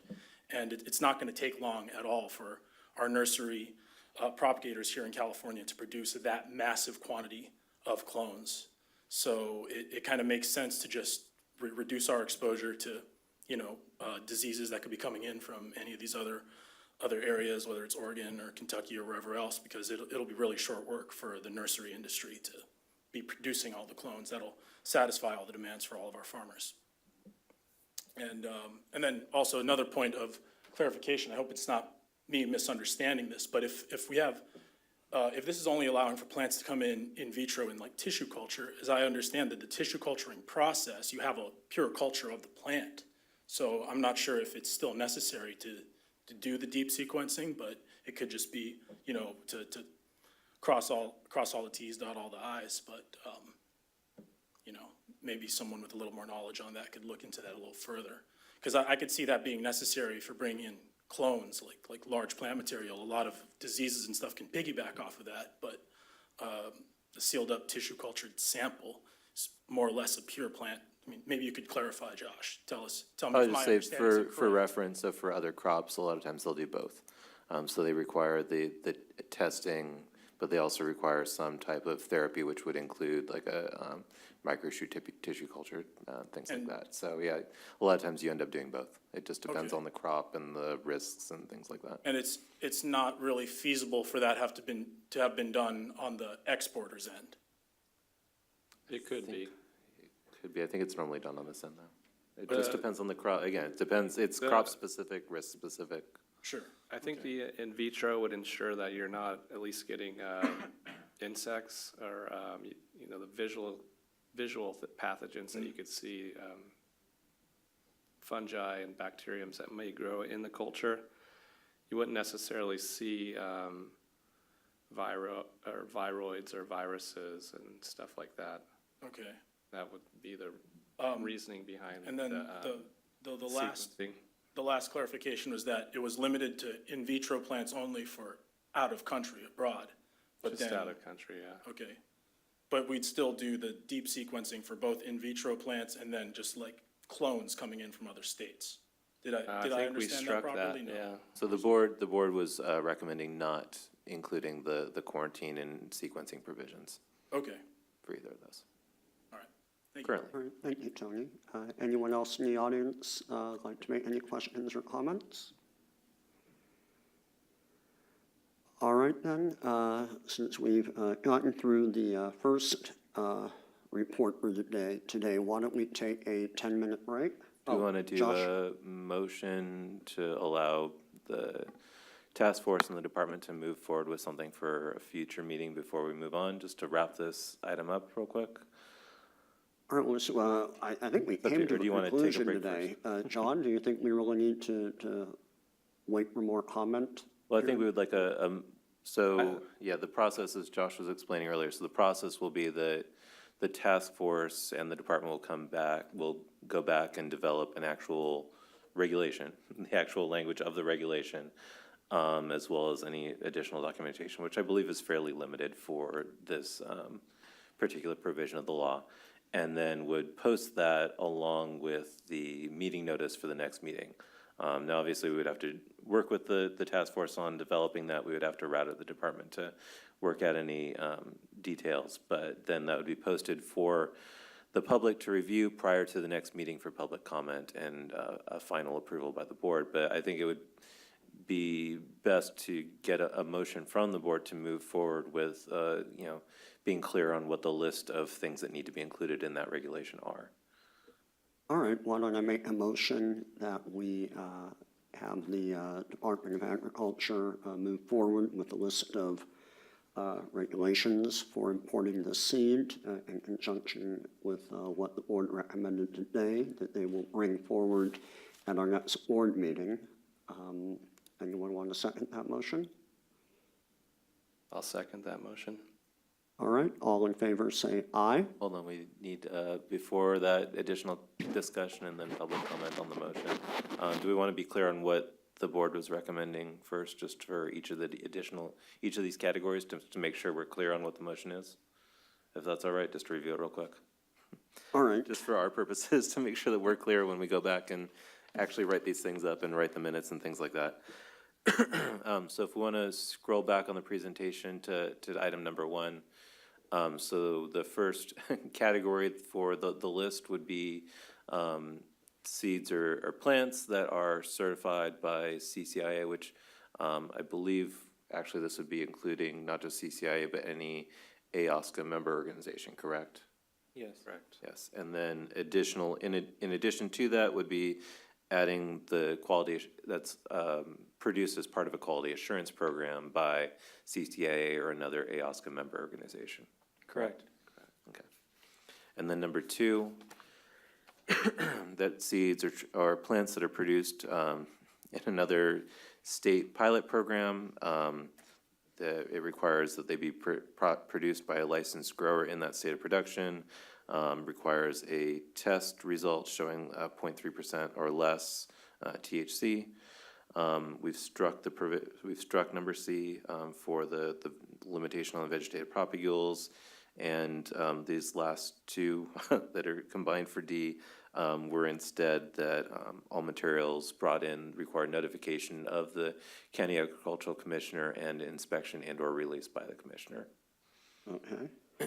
Number 4, or number We've, 6, sorry. we've included the language, though, that they would be at least inspected, though, right? Well, it's up to you if you think that it needs to be inspected, or if it's inspected and or released. I mean, for seed, Rick can correct me if I'm wrong, but I think a lot of times the commissioner, if it's seed coming, and a lot of times they'll do a phone release. They won't necessarily do a visual inspection on seed coming into a company that's, a regular shipment that they've seen before. They may just do a phone release for certain commodities. Yeah, I believe there's language or similar language to where it's not required that we're actually there on site, but it would be, I think it's a language, something similar to subject to inspection. Okay. Yeah. Yeah. And then, so for the third provision, for the third category would be material that's being imported from other countries, which would require a permit as required by DEA or USDA, depending on changes to federal law. Currently, it's DEA, and possibly a USDA phytosanitary permit, depending on where it's coming from. But we would need to confirm that and come up with some broad language. For this, the board again recommended an analysis from the source of 0.3% THC or less, as well as, again, notification of the county and inspection and or release. Okay, And then for the final one, the board discussed material that's produced in California. Again, anything produced by a licensed or authorized or otherwise exempt organization in California that's able to produce seeds or plants for sale and distribution the material would be able to be used as long as there was a confirmation of a THC analysis of 0.3% or less as well. agreed. Okay, anyone, any comments on that, any disagreements? Okay, so that's what we're proposing, what we just went through, all of those items there. Yeah. Does Richard, you want to second the motion again? I'll second it, Josh did. or Josh. Yes, John I'll second the second it. motion? Yeah, so we had further discussion, and then we can open it up for public comment before the vote. Okay, any further discussion? I just wanted to, just to clarify, Josh had mentioned this earlier, that this restriction around THC is not for seed breeders, but for farmers. The list Correct. that we're discussing is Yes. for growers for commercial cultivation, Right. not for seed breeders or Right. for research institutions, correct? Good, I just wanted to, and I think I got that confused earlier in some of the other comments, so I just wanted to make sure people were aware of that. Yeah, that's what we're discussing is commercial growers in California. Great, thanks. Okay, anyone else on the board have a question or comment regarding the motion? Okay, anyone in the audience have a question or comment regarding the motion? Okay, I will take a vote. All in favor, say aye. Aye. Aye. Anyone opposed, say nay. Okay, the motion passes. Did anyone abstain? Okay, just checking. All right, and once again, why don't we take a quick 10-minute break before we go on to our sampling and testing task force.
All right, everyone, why don't we get back, take our seats, get back to the meeting. Give you a few seconds to sit down. All right, hope everyone had a good break. And we're going to go right ahead and move on to the next subject at hand, and that is the Sampling and Testing Task Force, led by Allison Justice and Richard Soria. So take it away, guys. Okay, so last time, Josh and Michelle had came up with proper language for a draft for sampling guidelines and testing. And Josh came back with some specific questions. They're listed here on this Word file, but if we want to move to the other file, that'll go into details of answering those questions. Is that all right, or did you want me to? No, so that first document is the one that was handed out at the last meeting. It's available online. It's the same document from the last meeting. Okay, so first, he was asking for us to decide who exactly will be doing the testing. And we propose that it be current BCC laboratories, already in place with protocols, ISO certified labs that are pre-approved by the state for one purpose that we feel like we can very adequately piggyback for hemp. So BCC laboratories. Okay, the next comment was, and this gets tricky because of the potential updated regulations. But with that said, the next comment was conflicts because of sampling time. On one version, it is stated that it's no more than 30 days, but the existing statute says sampling that shall occur as soon as practical, et cetera, et cetera. We would prefer the 30 days prior to harvest, but we're just kind of waiting for that, correct? So your recommendation was what's currently in the language in SB 1409 with the sampling no more than 30 days prior to harvest, correct? Yes. Okay. So the point from including it in the draft at the last meeting and referencing today is just noting that the board's recommendation, or that your recommendation, does not comply with existing law, so obviously we couldn't include it in any proposed regulations. But if SB 1409 were to pass with that language in there, then obviously that would be fine, or anything else that would allow for it. Yes. Same for there's a couple other mentions of conflicts with existing statute, and it was the same comment, so. You can just skip over those? Yep. Okay. All right, so there's a couple small things. For example, they wanted some specifics on temperature. This we actually made not very specific, 45 to 95 degrees Fahrenheit, just basically reducing any major extremes during transport of the samples. With the current laboratories, they're delivering it back to the laboratory after sampling the same day. And so this removes any problems that there might be if it were mailed or if a laboratory personnel were to take it home. So same day delivery. You want to take some of these? Sure. And then with the word random, we took the word random out because random is sort of vague, I guess, even though it's used in SB 1409.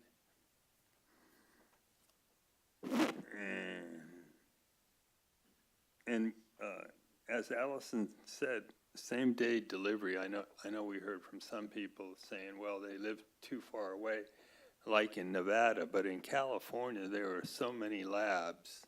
I mean, the furthest you probably have to drive is 3 hours at the most.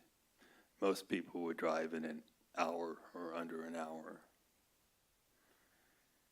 And then the comment on method of confirmation of harvest. Registrants must submit harvesting report 30 days prior to the county agriculture commissioner. Lab must submit results to county agriculture commissioner showing date of sampling to be within a 30-day window.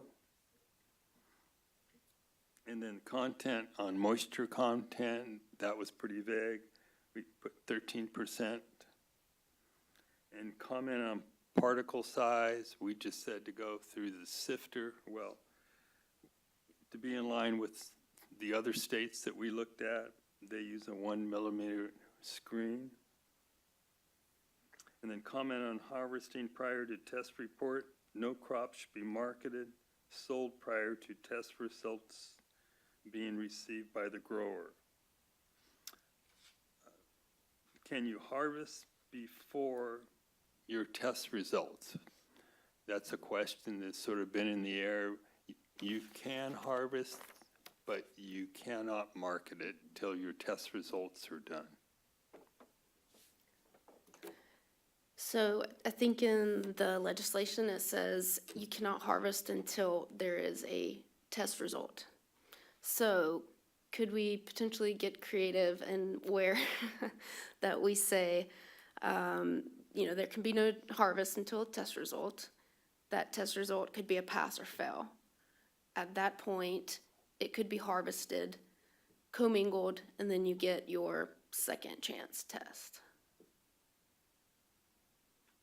So, to the board, is this something you would propose as basically that second chance to not have to trash your crop? Can you rephrase that again? I got a little confused. Okay. So in the legislation, you have to have a test result before you can harvest. So let's say you send in, you fail, you harvest your crop, but it also states that you can have another sample submitted. At this point, you could grind it with, let's say, for example, one's 0.2%, one is 0.4%. At that point, you commingle them to where it's a passing test and submit that for your second round of testing. All right, and I think you were saying that the conflict was that you're, in the law, you're not allowed to harvest until you receive or send the test, like send it out or get the result back. Get the result back. Okay. And your example there was if somebody were to fail that first one, then they could commingle what they've done. So even if it fails, you can still harvest it, is what you're saying. Yes, that's the question. So just to read really quickly what Allison's referring to. So in current law and in SB 1409, it states that a registrant that grows industrial hemp shall, before the harvest of each crop and as provided below, obtain a laboratory test result indicating the THC levels of a random sampling of the dried flower tops, et cetera. So it says that before the that you shall obtain a test result before the harvest of each crop. And then it also includes provisions for retest. And so what the question of the board is, when does that retest occur? And, kind of from a practical standpoint, how do you accommodate that? If you have plants in the ground, they need to be harvested at a certain time. You feel that a retest is going to give you an acceptable testing levels. How do you accommodate that? How does that practically get implemented and enforced? Okay. Do you want to talk about that a little bit, or do we want to have you finish the whole thing? Why don't you go ahead and complete the whole thing, then we'll come back to the little issues.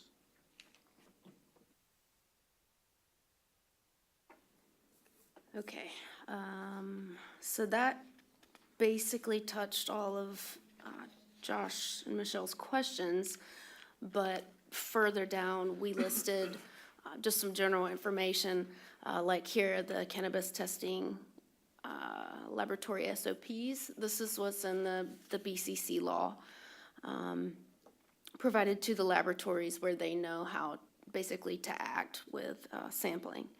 And so basically I manipulated the wording a bit to fit what would be for hemp farmers. So to go through it, the permitted grower or employee of the farmer shall physically be there at the same time of the test being taken. The second one is one that, is happening in cannabis right now. I don't know if it's necessary for hemp. So right now, the laboratory will have a batch number, and it will video the taking of the sample and keep it 180 days. I don't know if that's really needed. Next, both the farm representative, laboratory representative will sign a chain of custody form. And there's actually a example that everybody has here. You might want to put on the screen. This is just an example of a chain of custody by Infinite Labs. And this could be manipulated, of course, to be more relevant for hemp. All right, and then they say the grower shall not assist the employee when taking the samples. All pretty relevant, I felt. Okay, if you scroll to chain of custody, and these in the BCC are simply regulations that they would like for the laboratory to follow. So on the chain of custody form, having a minimum of the laboratory name, address, license number, distributor's name, physical address. Here I added GPS location, license number or permit number. We added here acreage of variety to be sampled, and then variety of each sample. Date and time, everybody signs it, and then it's sent back to the laboratory. And if we could actually go back to the flow chart, just to kind of specify what duty is everyone's. When it's 30 days prior to harvest, the farm would send notification to the ag commissioner as well as the laboratory of their choice.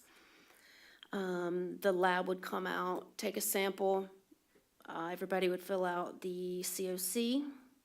When results come in, those results are sent to the ag commissioner, of course, as well as the farmer.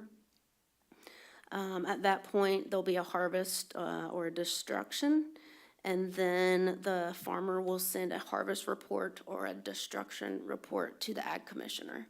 And so this way, the ag commissioner's basically just receiving and making sure that there's a harvest, there's a test, and there's either a destruction or a selling of that product.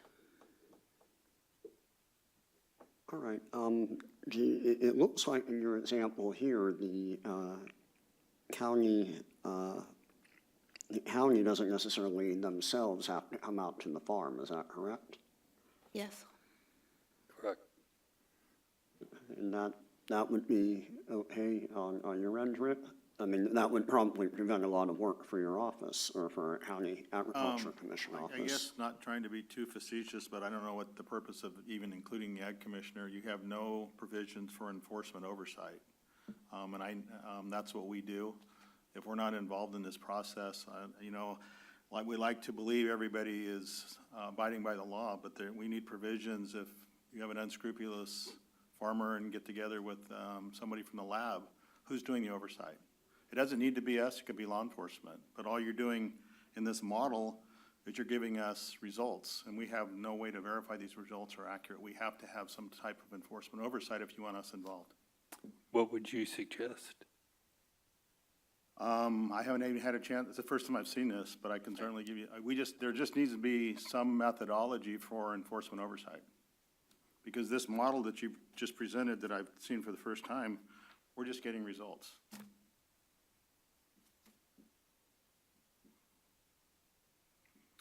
All right, any other comments on that part of it? I mean, I actually like the fact that we would not be involving the county on that, but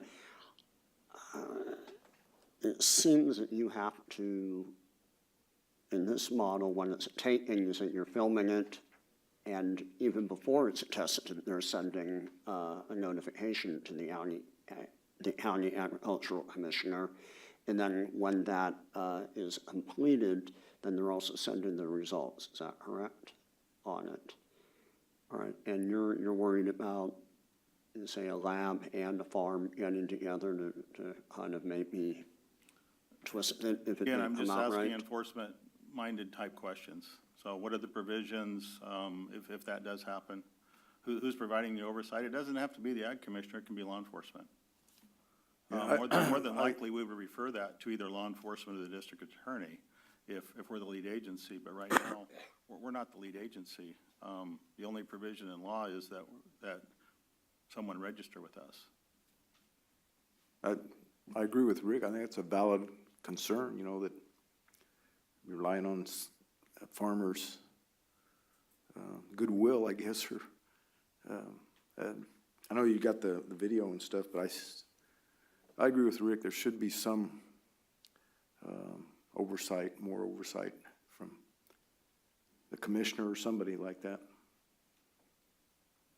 Would it make sense to have someone from the commissioner's office escort the lab tech as well as the farmer? For the sake of discussion, probably, and again, I don't know if that, you know, maybe there could be a percentage of this being done, or there's some type of pilot program, and again, I don't know. But again, if you want the ag commissioner to be involved, we would need to be, I mean, we can sign off on a chain of custody, but for us to simply, we're just receiving reports, and then you're mentioning about destruction. I guess I'm assuming that would be our role as well. I mean, it doesn't have to be us, but whoever's doing this, and you need a provision for oversight, because we're potentially talking about a lot of money if a lab result is above 3/10, they have to destroy their crop. And somebody needs to be able to assure the public and lawmakers that this is being properly enforced.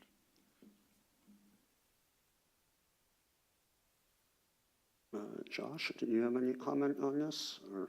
So as far as, I mean, there's a few different points where you would, as Rick was saying, so you've got, you know, sampling. Does a regulatory official need to be there when the crop is sampled? Who has regulatory oversight over the laboratories themselves to make sure that they're following their own protocols that are set in the regulation, which I assume falls to BCC, and I don't know how all that works. But I mean, I assume there's some kind of oversight there, who knows? And then as far as, you know, enforcement, if the result comes back and it's greater than 0.3%, what happens then? So whether or not the ag commissioner needs to be there for harvest, I would assume not. I don't know, I mean, I guess that's part of the discussion, is to ensure that the harvest occurs within the required time frame. But as far as if it tests above 0.3%, what's the commissioner's role then, or the state's role then? Are they involved in the retest? Is the state lab involved in the retest? Is the commissioner involved in oversight of the destruction? How does all that work? So I guess that's the outstanding questions there, and I don't know what you all would like to see, your thoughts on it, because it is kind of an open question on the best way to ensure that there's compliance out there for the protection of the industry. All right, it does say that the samples had to be taken by an approved lab. Would that maybe alleviate, I mean, if the lab is somehow approved or certified, would that alleviate the enforcement provisions? Like, it would be more likely that there would not be collusion? Is anyone familiar with the BCC's laboratory and their oversight and how all that works? I mean, other than the existence of a system and a structure and regulations, I don't know. I mean, there's approval and steps and fees, and, you know, these labs are trying to be as professional as possible and not take $100 slips. So, you know, to protect themselves, I would like to think they're doing things by the book, but I don't know. Yeah, because they're licensed by the state, and if they do anything illegal, they're gonna lose their license. So they're in the business of trying to protect everybody. So then that would make sense, that in order to avoid losing a license, they would not want to do anything underhanded in that regard. I mean, I think a lot of society kind of works that way. You know, you can be a licensed lawyer or doctor or anything, and yet there's always a chance you could do something illegal, but the fear would be you lose that license. On that regard, I think originally the law says DEA-approved labs, and then I think at the last meeting, we somehow were able to get that to licensed labs that weren't necessarily DEA-approved. Is that, So do that? current law says a DEA-approved laboratory. The proposal in SB 1409 says a department-approved laboratory. And so if that holds, we would ask the board, what would you like a department-approved laboratory to be? And that's kind of the question here is, what's the department-approved laboratory? And then the question of who's actually doing the sampling. Again, so the way that it's set up with the BCC is that the laboratory employees do the sampling themselves, as Allison laid out. That's the actual regulation that they're currently following. Is that what the board would like to see, or would the board like to see something else? I mean, it's kind of, that is an open question from the department, is what should a department-approved laboratory be, and who should be doing sampling? All right, some more comments from board members on that? I would say I would look to other states and how they're handling laboratories, such as Colorado or Oregon. Maybe Oregon is not because of the exemption, or is because of the rules are so laissez-faire they're not doing that. But I have been told that THC testing in Colorado is taking sometimes 2 to 3 weeks to get reports back. So from our research into it, every other state that we've spoken to, it's been state employees that are doing the sampling, and it's been the state laboratory that's been performing the testing. Although I'm not aware of any state with a sizable program where they're doing 100% testing, which California law requires every planting to be tested. So that is a difference here. But every other state, like Colorado, it's state employees in the state laboratory.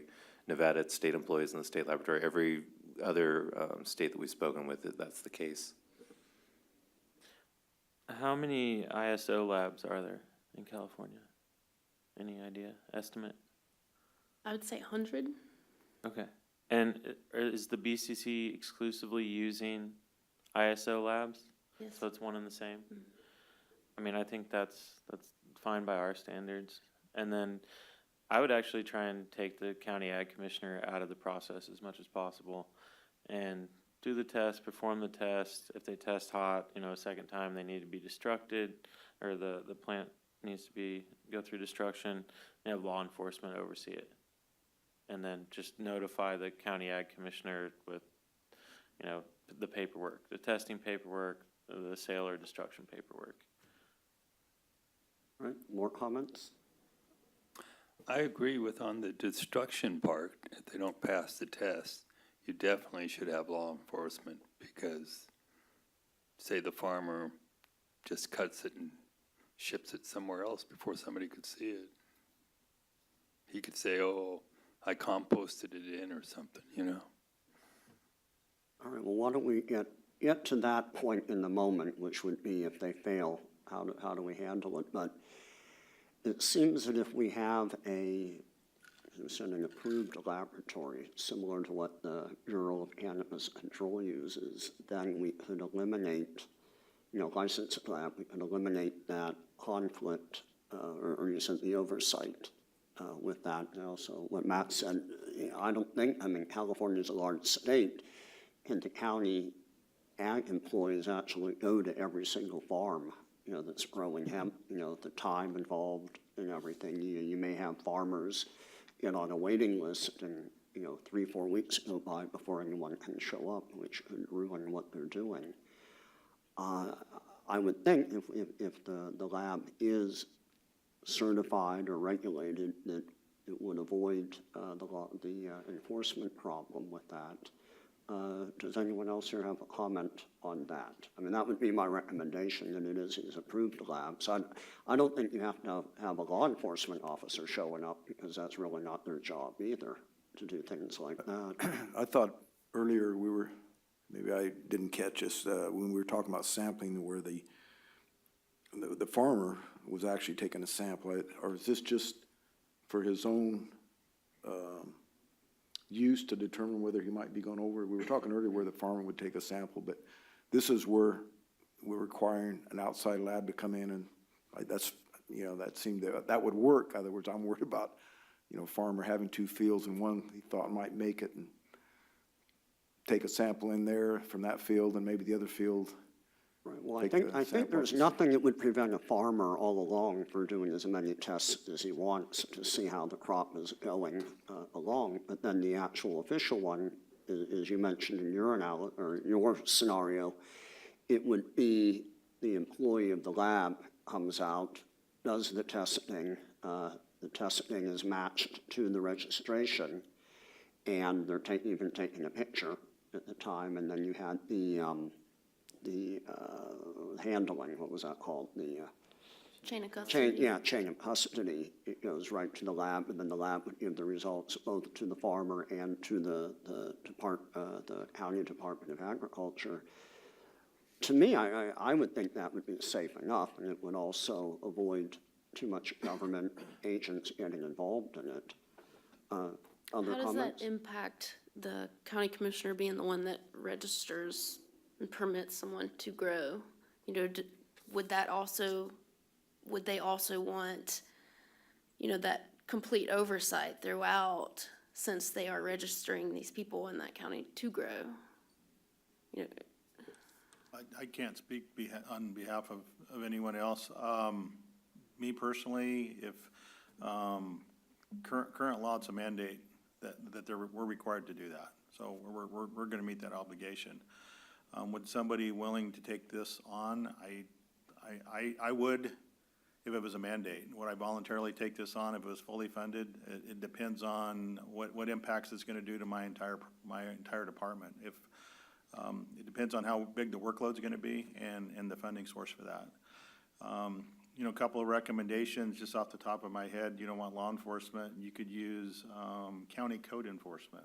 We use that in our county for other types of just code enforcement. So there's other levels, but just thinking of what you're talking about here today, and if we were to move a recommendation forward for a proposed regulation, there's going to be all kinds of people and agencies having problems without adequate enforcement oversight.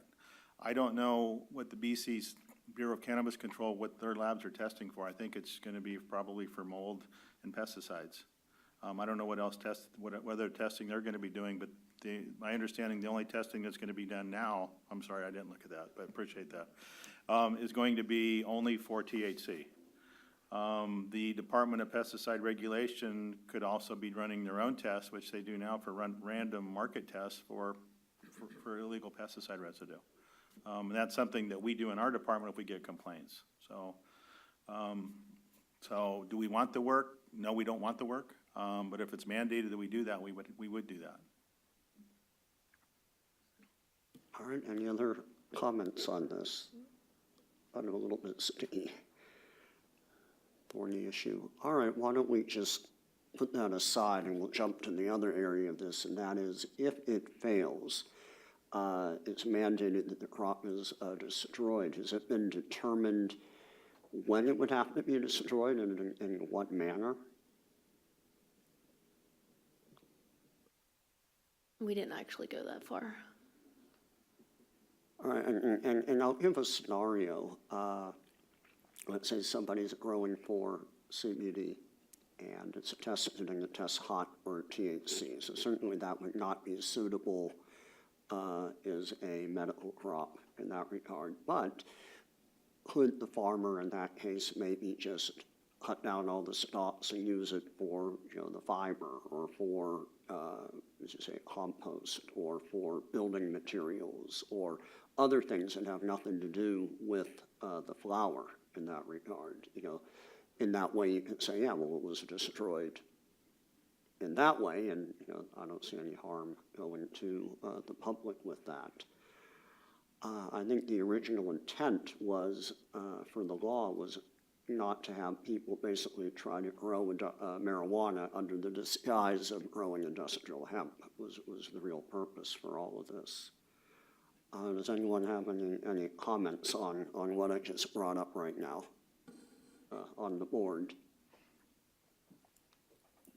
I'd like to make a suggestion, which is to I appreciate the thoughts, but if there is further conversation on destruction methods and procedures, it might be something that you might want to assign somebody to investigate further and report back at another time, kind of outside the scope of just sampling and testing.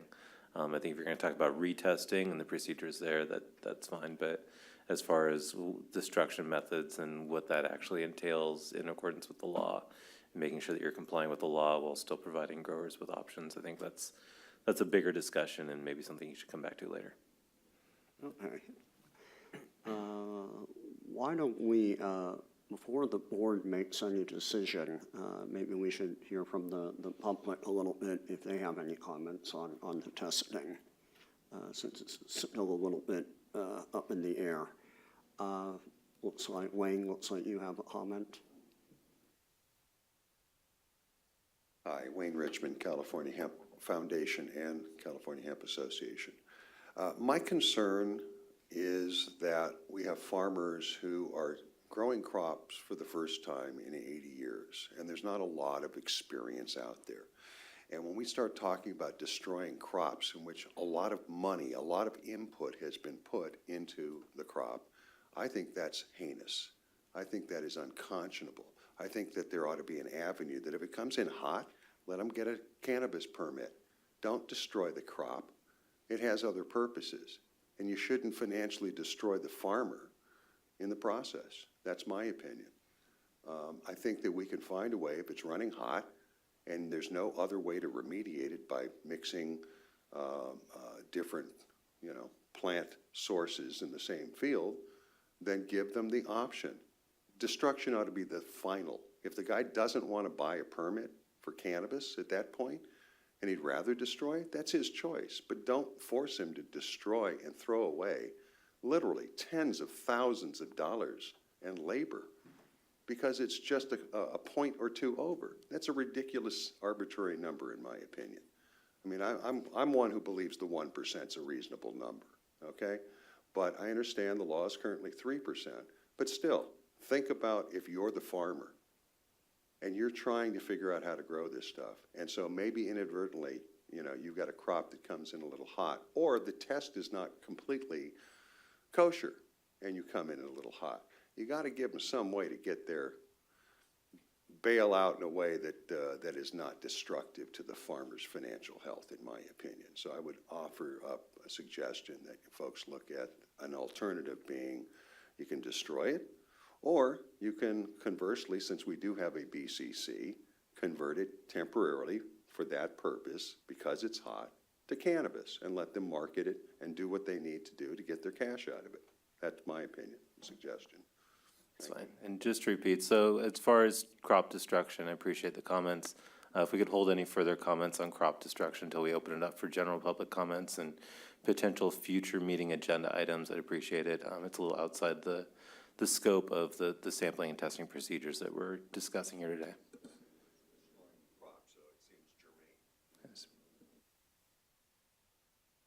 All right, anyone else in the audience have any comments about testing procedures? We have to follow SB 1409, don't we? We don't? Currently, we have to follow existing California law. If SB 1409 passes and becomes law, then effective January 1st, we'd be following SB 1409, or whatever version of it ends up passing, since there could still be edits. Well, under sampling number 7, it says, if you're growing hemp, she'll destroy the industrial crop upon receipt of first laboratory test, indicating a percentage that exceeds 1%. Correct. So there's destruction procedures in the current existing law, and Right. they're repeated again in SB 1409. But again, let's hold off on further conversations around crop destruction for a future conversation. Thanks. GV Ayers with Gentle Rivers Consulting. Appreciate very much the report and the work that's been done. Very good. I would give a concern concerning having testing labs being done by the Bureau of Cannabis Control. Those labs, I don't know if they are authorized to test anything besides cannabis. So that will be something. And then also, there will probably be a bottleneck, a large bottleneck with their demands for cannabis. And so that may run in conflict with trying to get industrial hemp tested in that sense. So those are just some things that will obviously, just cautionary things that probably need to be looked at a little closer there on that. But thank you very much, very good. All right, any other comments from the public or even the board on this? No, I don't know, this is a bit of a conundrum, getting it done. I would tend to favor what Allison was saying, but then, as we mentioned, SB 1409 is not law yet, but we should probably, I'd say as the board, we should probably kind of assume that it will pass, or I don't know if that's even a good thing, but it seems like it's going to pass. So it would, because there's no way, I think we figured out if it's DEA-approved labs, there aren't any DEA-approved labs that handle anything like this. So it would have to be, in SB 1409, do you know the exact wording on what it says about the laboratories? It says department-approved laboratory. Department, so that's up to interpretation. CDFA, yeah, so it'd be CDFA-approved laboratory. We would need a recommendation from the board on what laboratory should be approved, and then we would work on putting it into regulation. Okay, and also, to Mr. Ayers' point, it seems like there could be a problem as the labs approved by the Marijuana Control Board might only be for marijuana, not for hemp. And then also, I think there's a chance that since there's so much marijuana with high THC in the labs, that, if they're not really, really careful, it could contaminate somebody trying to do CBD and cause it to test high. There's a possible concern there. Oh boy, hard to figure out. Allison, it was your idea at first. Yeah, I know there's no good option. There's being bottlenecked by having one DEA laboratory and that being the mad rush, or there's using the existing marijuana laboratories, which right now, because of all the new regulations in cannabis, is bottlenecked, is backed up. But by the time next year comes around, they'll be, have much higher capacity, especially if they're forewarned that's in their future. During this investigation, I've spoke to a number of laboratories. They want to do this. They want this to be part of their business. And I mean, I would like to think that these are scientists. I mean, they know how to use their very, very expensive machinery, and they're cleaning it properly between samples. They do currently test for all cannabinoids. So that's your THC, your CBD, and then your your minor cannabinoids. So we could ask them specifically, just test for THC. They wouldn't have to test for the microbes and the pesticides and whatnot. I really don't know what the next best option is. Do we wait until there's 10 new just hemp laboratories in the state? I mean, I feel like this is the fastest way for the farmers. Could we broaden it to ISO certified labs, or would that open it up a little bit more? Or? Yeah, I think ISO or IEC 17025 labs. I mean, the infrastructure is there. I'm sure there's a bottleneck, but there's also investment coming in for more labs to open up. They're familiar with the cannabinoid content. I mean, and I think we should probably include pesticides in there, but to be discussed. All right, well, why don't we break this down a little bit? First, there's the testing procedure. Second would be department-approved labs, which we probably don't have to get into until the new law is passed, since we don't know for sure if it will happen. And then the third part being if we have to destroy the crop, how to handle it. So let's just, for today, focus on the first part. How many people here, just out of a nod of the head, are okay with the way Allison and Richard have presented the testing procedures so far? Where it's basically, it's in conjunction with the farmer and an employee of the approved lab going out there, doing the test, sending it to the lab. The test results are then sent to the county departments of agriculture. Is everyone kind of okay with that procedure, the way we're heading? I'm So saying the- shrugs of shoulders, not The necessarily. lab would send an employee on site. It's not the farmer who takes the sample. The farmer needs to be present with the lab person, but the lab person would be taking the cutting. Yeah, That's what's currently done under BCC regulations. yeah, I'm fine with that. Yeah, I'm actually okay with that. It seems like if we have an employee of the lab, then we can mitigate some of the enforcement controls, especially if it is a certified lab or approved lab. And then we're basically notifying the county departments of agriculture on how to handle it. Seems okay for me. Any other quick comments on that? Tom, you wanted to say something? You're okay with that? That's, I mean, as a farmer, you know, that would be okay Yeah, with you? I agree. Rick? And again, I'm not familiar with the BCC testing protocols. I'm assuming that there is some type of oversight if there is some type of illegal activity on the lab side. So as long as we're following that schematic, then that would be fine. All right, any other comments from the board on what Allison proposed? Okay, anyone in the audience wish to have any more comments on what Allison proposed?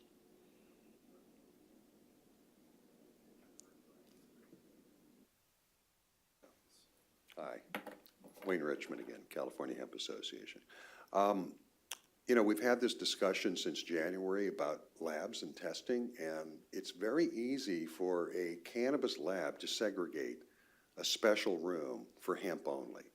It's not a big problem, it's not a big expense, and that is a way of mitigating any possible floating THC in the environment affecting the hemp plant testing. The hemp plant testing is way more sensitive with way more detrimental outcomes for the farmer than cannabis testing is, right? In fact, cannabis testing, they want as much THC as they can possibly get. So when you start talking about mixing the environments for testing, I have concerns. I don't think every lab is as clean and perfect as we'd like to think about it, and hope is not a strategy ever in my life. So I think we need to plan specifically. If you're currently a BCC lab, you better segregate out an area if you're going to do hemp. You cannot rely on them cleaning the equipment correctly. I've worked at Jet Propulsion Laboratory. I know what high-end equipment needs to be handled like. And there's too many opportunities for the results to be incorrect, in my opinion, given the methodology that I'm aware of at most of these labs. And I've been to the ISO labs in Ventura County and elsewhere and seen what they do. I like those labs. They're good folks, they're smart folks, but when we start talking about the cannabis side, handling a lot of this, we better make sure that we're completely segregated from their air systems and from, people need to be wearing white. Okay, all right, well, we're kind of right now talking about testing method rather, I mean, we'll get to the labs Right? probably Well, in a this is little part of bit. the testing methodology. You need to have a clean room environment. You just really need to do that, because if we're just over a little percent, which is a micro blip on the cannabis side, our farmers are harmed. And so I think we really need to look at this very carefully and make sure that if we're going to allow cannabis labs, whose primary business is cannabis testing, they have to have a segregated area for hemp testing. Otherwise, you run the risk of getting too many hot results out of that. Thank you. Okay, thank you, Wayne. Anyone else want to make a comment on that? As we're just talking about testing method right now, and we will get to the labs in a point in the future, probably not today. All right, well, I'll make a motion that we approve Allison's and Richard's testing method. Just that testing part, we can talk about labs later in destruction in a future meeting, and even how the department may determine which labs are approved. We can work on that in the future, but just for now, I'll make a motion that we approve Allison's testing method as it's been presented. Anyone second the motion? I'll second it. Okay, does anyone on the board wish to comment on the motion that I've just made? I have a question. Is there anything here, Josh or Michelle, that is going to hold up the permitting, or, you know, is this going to slow down anything else? Or just doing the testing, or is this going to settle all of that? Or setting the testing protocol up? Because I know we were thinking that, you know, you guys were working on the permits or that stuff with your internal review, and then we thought that the lab testing was the next hang up. Is there anything else here that we're missing that could hang up the process? As far as the protocols that are being discussed, or in general? In general, as far just as, like the whole hemp is permitting concerned? process, or?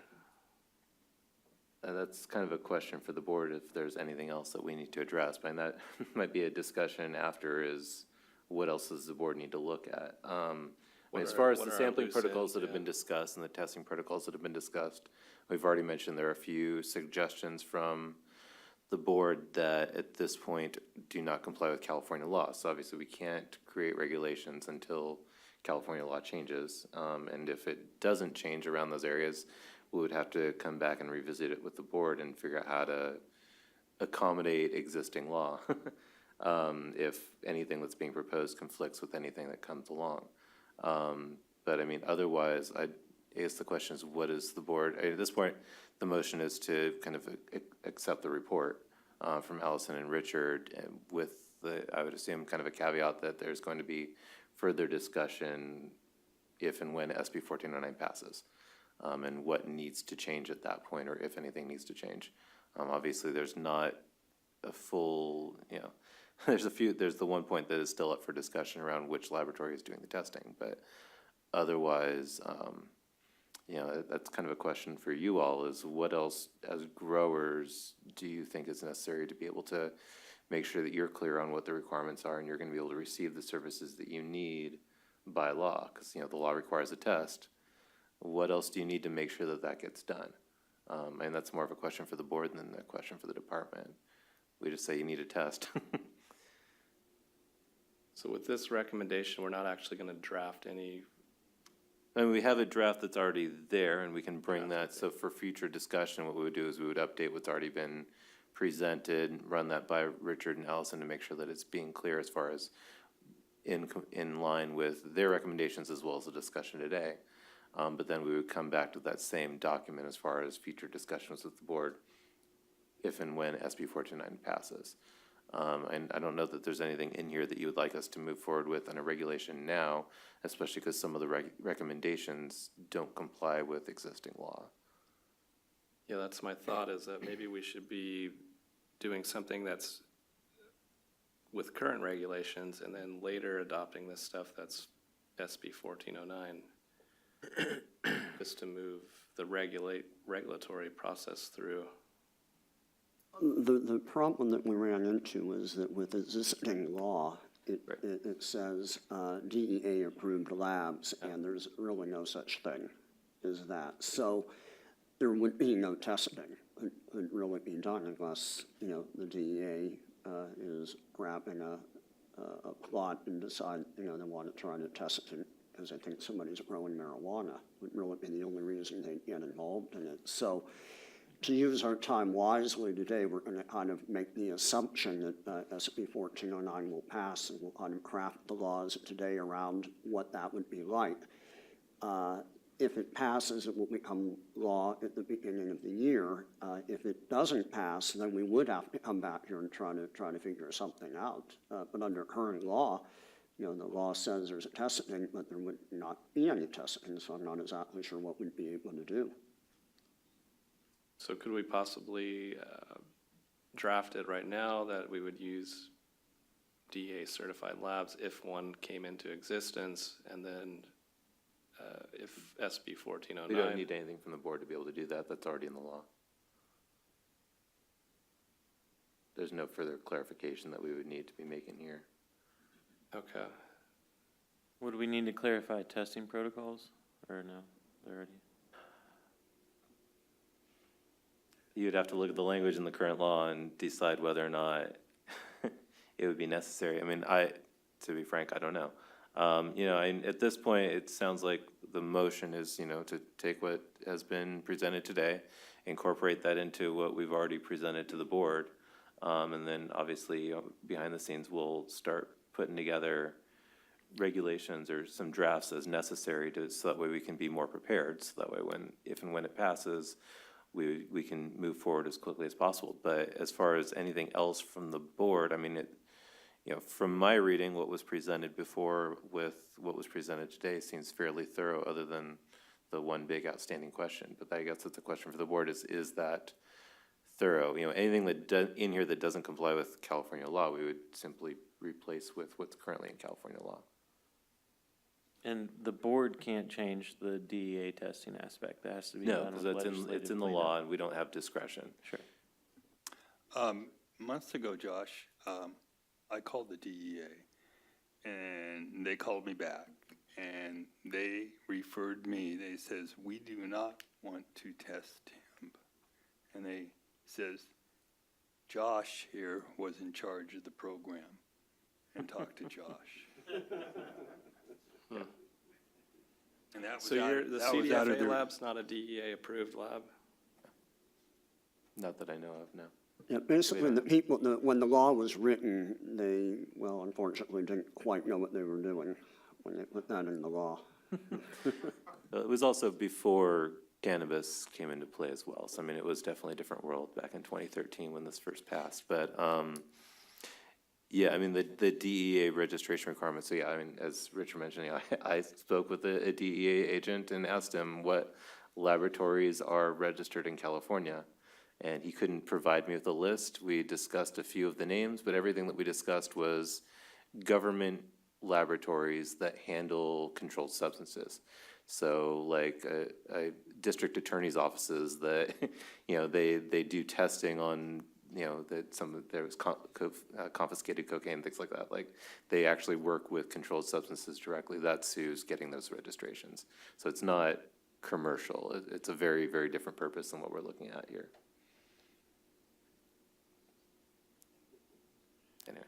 All right, any other questions or comments on that? You have a faraway look in your eyes, Josh.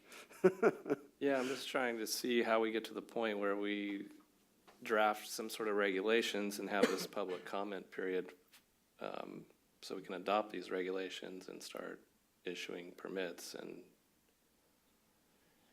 apparently, there's no way around this until we get SB 1409 passed, which seems Yeah, we kind of absurd. knew that early on. We figured that out, and we knew that there had to be a legislative fix with it. I mean, what's in here, and which we noted on what was handed out the last meeting, it was handed out again today, is what's been recommended that can be acted on and what's recommended that can't be acted on. So anything that can't be acted on wouldn't be included in any proposed regulations, but otherwise we have a recommendation from the board, and they've got a motion to add to that today with some recommended guidelines that, you know, obviously if the board wanted to have further discussion on any of the individual items, we would have further discussion. But at that point, that's kind of what we have to work with in developing our regulations. Yeah, that answer your question? I don't know that any of the rest of it would need to be changed just because we can't accommodate individual items. I mean, maybe that's a question for Allison and Richard as you were looking at it, if there was anything. But I don't know that any of their other protocols or the other things that they've included can't be acted upon just because there are a few that are specific, that are specified in law and that conflict with existing law. Does that answer? Yeah, More or less. more or less, yeah. Okay. I had a question. Josh, when you're, or asking the question you're asking, I think you're concerned like I've been, you know, getting these regulations that we're required to put in place, completed. If we have to go back and modify some because of some law that, you know, that after the law's approved, then so be it. But I asked this last meeting, are we on track as a board to get our job done for planning industrial hemp, January of 2019? I'm going back to that. I think, well, I guess my point is, let's move ahead. If we have to change something after we have made a decision, let's do it at that time to keep us process going, moving along. Yeah, I would recommend that we draft the regulations, even though there isn't a DEA lab, at least so we get that process going, and then we can have the public comment period. And at least we're at that point where if, you know, we put in there if future law changes, that will be adopted. That's fine. I mean, that's something we can do without an additional motion in addition to the one that's currently on the table. And currently on the table, there's a motion just to incorporate today's report in with what was previously there. We can update what we've already got to include that, and then, again, come back to the board if there's additional things that need to be discussed as we're developing it. I don't think we need any additional motions other than to accept what was presented today to be incorporated into what was presented previously. And then would that go to public comment as well, or? So I mean, at that point, it would just depend on if we have everything, you know, if we have a complete regulation. If the board would like us to come back again with the actual regulation language. But it would also, again, it would depend on if there's anything in what has been proposed and accepted that conflicts with any new statute that might come along. So if the new law, if the law changes and it changes something that affects what's been proposed, then obviously we'd have to come back to the board for further discussion, unless it was pretty cut and dry, simple change that we don't think is, requires a lot of discussion. But that would probably be the only real holdup. Otherwise, we can move forward unless the board wants us to come back with final language prior to putting it out there for the rulemaking process. All right, well, I would say we agree to what was proposed today, and then I guess we kind of have to, you would prepare it, and then we'd have to wait until the law changes before it could be implemented. Right. But I would say at the time the law changes, that we should probably see the final rules prior to having you implement them. Yeah. Yeah, with that. All right, so I'll put that motion back on the table again, that we agree with Allison and Richard's proposed regulations on sample testing. Does somebody want to second that again? Yeah, I'll second. Okay. All in favor, say aye. Aye. Anyone opposed, say nay. Okay, one nay, and anyone abstain? No? Okay, the motion passes. All right, now we have to get my agenda back. We need to have, is there anything else on the table now, or I should say, is there any other issue that members of the board would like to bring up before we would adjourn, before the end of our meeting today? Go into, at this point, public comments and next meeting agenda items, so additional topics that you would like to discuss for future meetings. I wasn't at the last board meeting, advisory board meeting. I did want to just share the concern of the public health FAQ on their determination, saying that CBD is considered illegal as a supplement or food, and that's having a lot of ramifications in the hemp industry from around the world, and causing a lot of confusion in the marketplace. So I know that may be outside the purvey of this board. It's another department, but just wanted to share that's creating a real concern, and people are going, what's going on in California with this around CBD and on many cases. It is kind of ironic that California's been a leader in hemp in the last, 15, 20 years, and I've been part of that. And yet we have the most roadblocks of any state in the union. So I wanted to share that. All right, yeah, thank you, John. It's very important. What we discussed at the last meeting was that that's the California Department of Public Health, and that there's nothing in, what we do as the California Hemp Advisory Board that really has any effect or bearing on what they're doing. Is that right, Josh? Yeah. Yeah, more or less, yeah. Yeah, for it. Okay, any other items or issues that anyone would want to bring up on the board right now?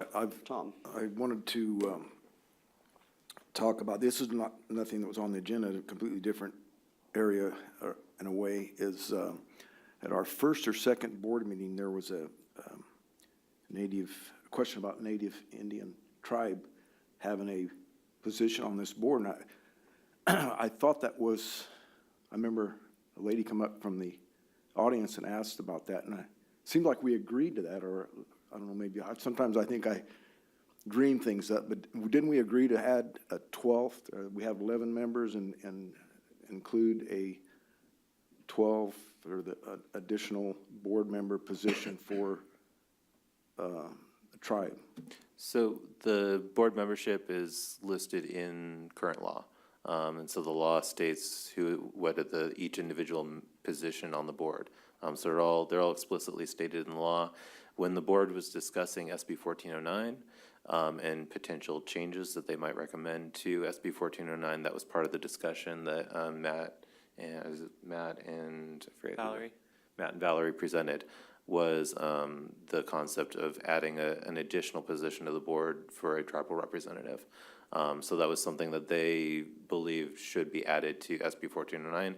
But unless there's a change to the law, we don't have discretion on the individual board positions.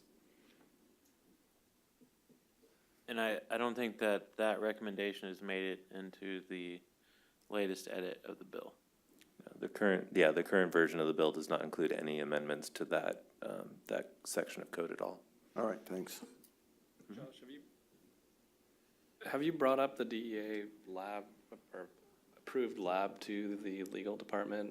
Because if there is no lab, can you amend that without any major bill or? So, I mean, that's in current law, and it's proposed to be changed by SB 1409. Again, I don't know that we have discretion to make changes to very specific requirements in the law. So, I mean, even if it's something that's not practical, it's in the law, it is a legal requirement. So generally, the department can't just, decide that we don't want to comply with California law. If it's something that's not practical, I don't know. And that's something we haven't explored further than that, other than that it's been proposed to be changed in the current version of SB 1409. And so if SB 1409 passes and includes a change there, then that would change the provision. Okay. Where are you guys at with the review of your getting your stuff out of the internal review into the next phase with the permit stuff? You mean the registrations? The registration fee. So it's currently being reviewed. It's off of our desk. It's under review at the department, and that's really the only update we have at this point. It's still being reviewed, and once it's available and posted for public comment, we'll send out a notification to everybody. Okay. Is it now with the Office of Administrative Review? It's at the department. Their department? I'm a little confused. CDFA. It's being reviewed by CDFA. Okay.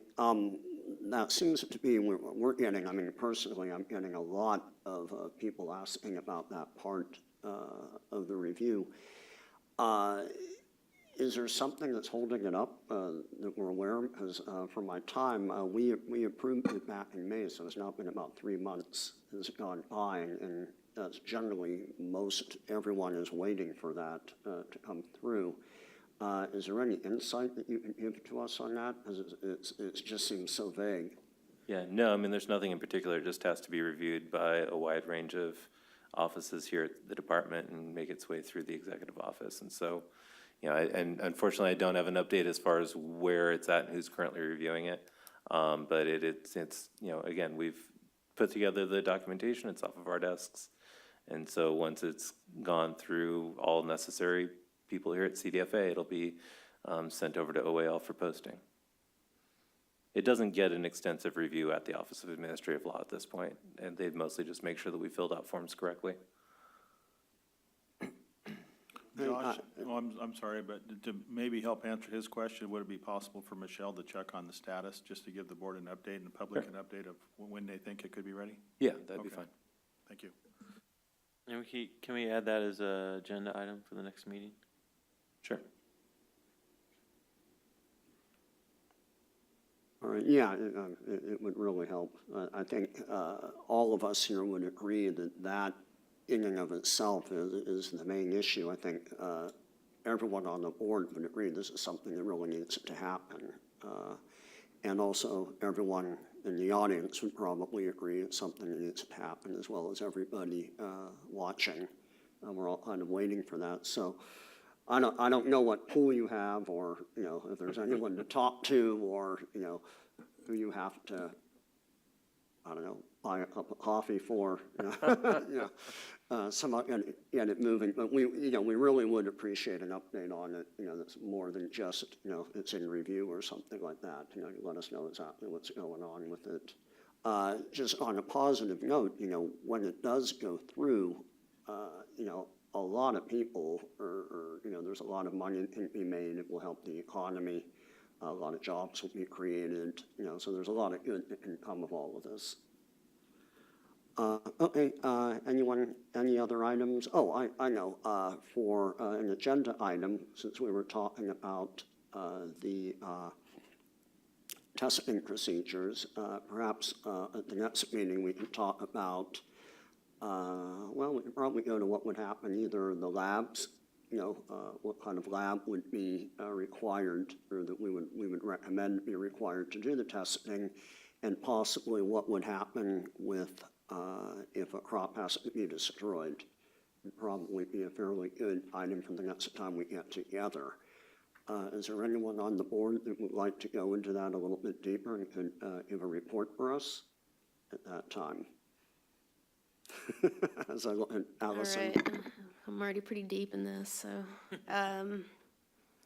Yeah, so are you saying basically looking to see if there's other ISO labs out there that would want to get into this and maybe dig a little deeper, seeing if existing cannabis labs would want to break away and have? Yeah, exactly. Like, as far as labs go, what labs would probably be appropriate for doing it, whether labs that are under, that are registered with the Marijuana Control Board are able to do it, and what we may want out of a lab. You know, basically what recommendations the Department of Agriculture would look for to approve the lab in that regard. Lawrence, you know, again, in the trying to complete many things that we need to get done, the destruction methods, doesn't that need to be talked about here? You know, I'm just looking, you got September, October, November, you know, we're winding down here. I don't know how long this takes, you know, you got to go through all this.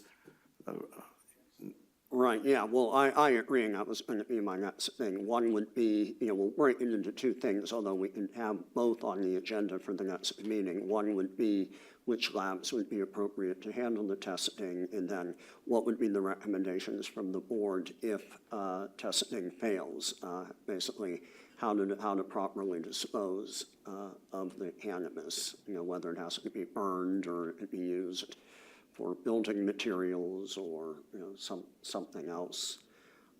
Is anyone interested in researching a little bit more about how crops would have to be destroyed?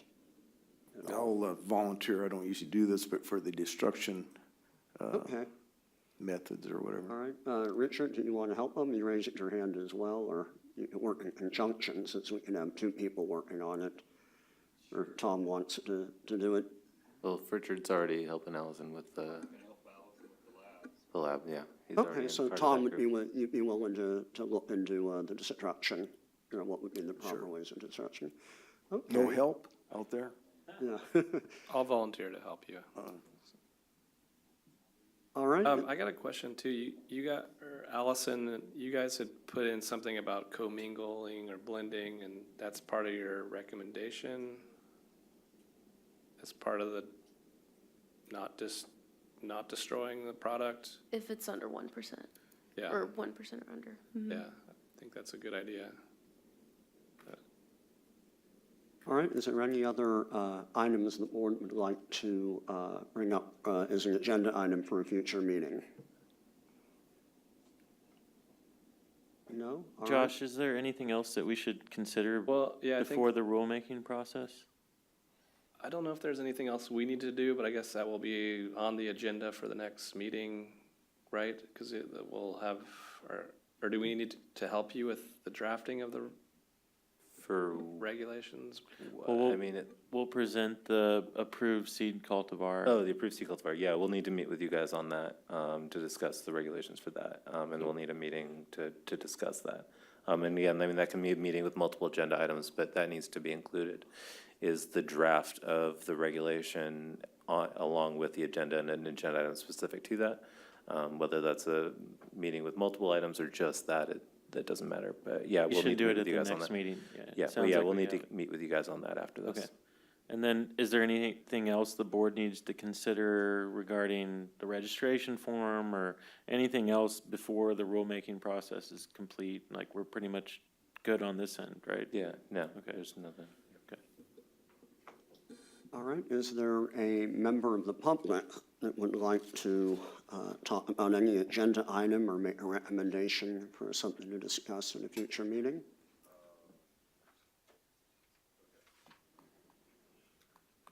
Hi, Justin with Seven Generations Producers, and I know you guys are a little over time, so I'll try to make it brief.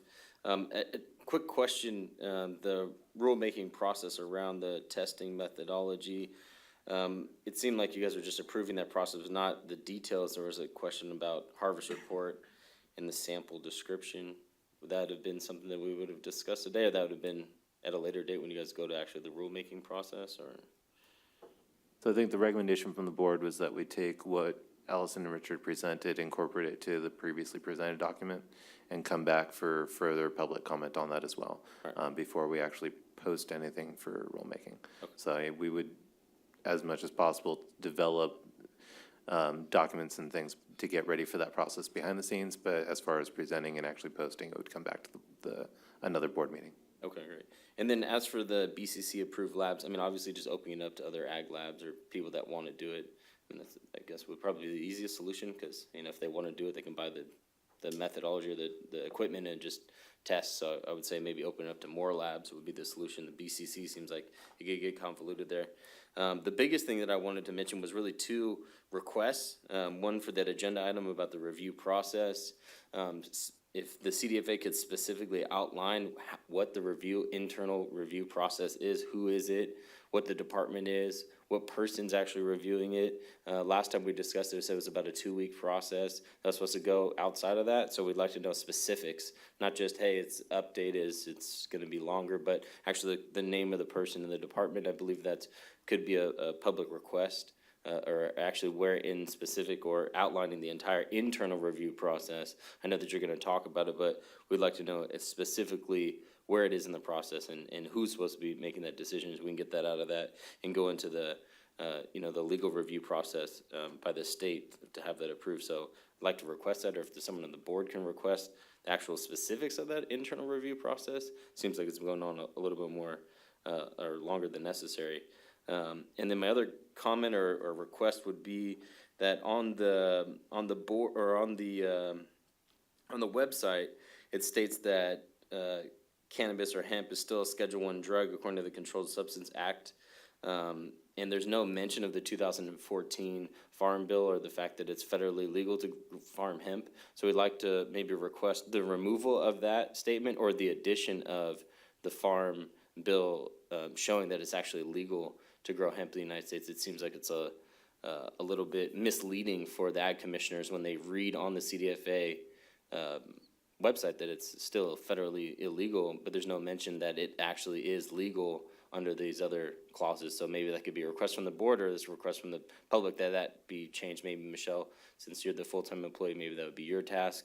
But those would be my two requests. A, the review process be detailed and outlined and explained, and then also that it be changed on the website that shows that it is legal, and maybe having that Schedule 1 removed from that process to help clarify that for the ag commissioners.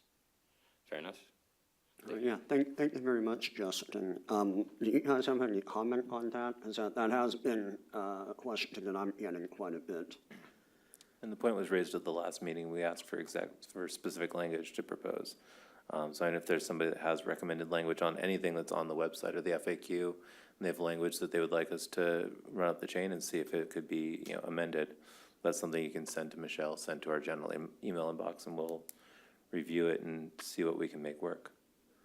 Right, yeah, what specifically it's the 2014 Farm Bill that specifically makes an exception for industrial hemp grown under state-approved research programs. So it would be nice if that language of that federal law was also included on the webpage. Is that something that other board members would agree with? It's not that we have to change it, but at least include all the federal language in regards to hemp. Yeah, and again, if there's any changes that you would like to see on the website, or there's anything that you feel needs to be changed, please provide us with. Yeah, I agree. I think that's updated language. important because I've hit roadblocks on the MOUs from all the schools that I've contacted. They just scared to death they're going to lose their job, but it amounts to, I think. Right, Rick, you want to say something? Just a possible clarification, I believe that the Farm Bill specifies that it's a state-approved pilot program, which we don't have a pilot program, so that's the impasse we're running into. I think it also says institutes of higher learning, though, doesn't it, as well? And that is possible for, in California, if any institute of higher learning did want to get into it. Here's the thing, it's okay if the California law and the federal law don't quite match up, but I think it's important that if we're going to reference federal law on the website, that we reference all of the federal law to make it a little bit more clear. Would everyone on the board agree with me on that? Yeah? Okay, all in agreement? Okay. Any other comments from the audience? Wayne? Hi again, Wayne Richmond, California Hemp Foundation and Association. Well, since we're wrapping it up, I wanted to thank you all for being here. You're all volunteers doing this, except for our paid state employees. Thank you for your efforts. I did want to just reiterate that my concern about the BCC labs is already a bottleneck for that industry. We don't need to add to it, and we don't need to be sucked up into that whole process, in my opinion, and the opinion of our members. I'd like to make a quick comment, announcement, if I would. It's actually related to what Tom just brought up and the difficulty in getting programs in state started. I'm happy to announce that we have 8 farms under the exemption afforded us in Senate Bill 566, currently in operation in the state of California in multiple counties. So for those who do want to get involved, that path is available and is working, and we are, in fact, got seed and plants in the ground in multiple counties. Thank you. All right, anyone else want to make a public comment?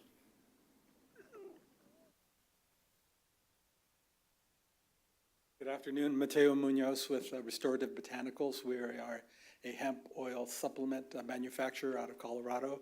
We work with Colorado-based growers, hemp growers, certified organic, and we'd like to thank you. I'm sure that the Colorado growers would like to thank you for taking so long in terms of getting this program up.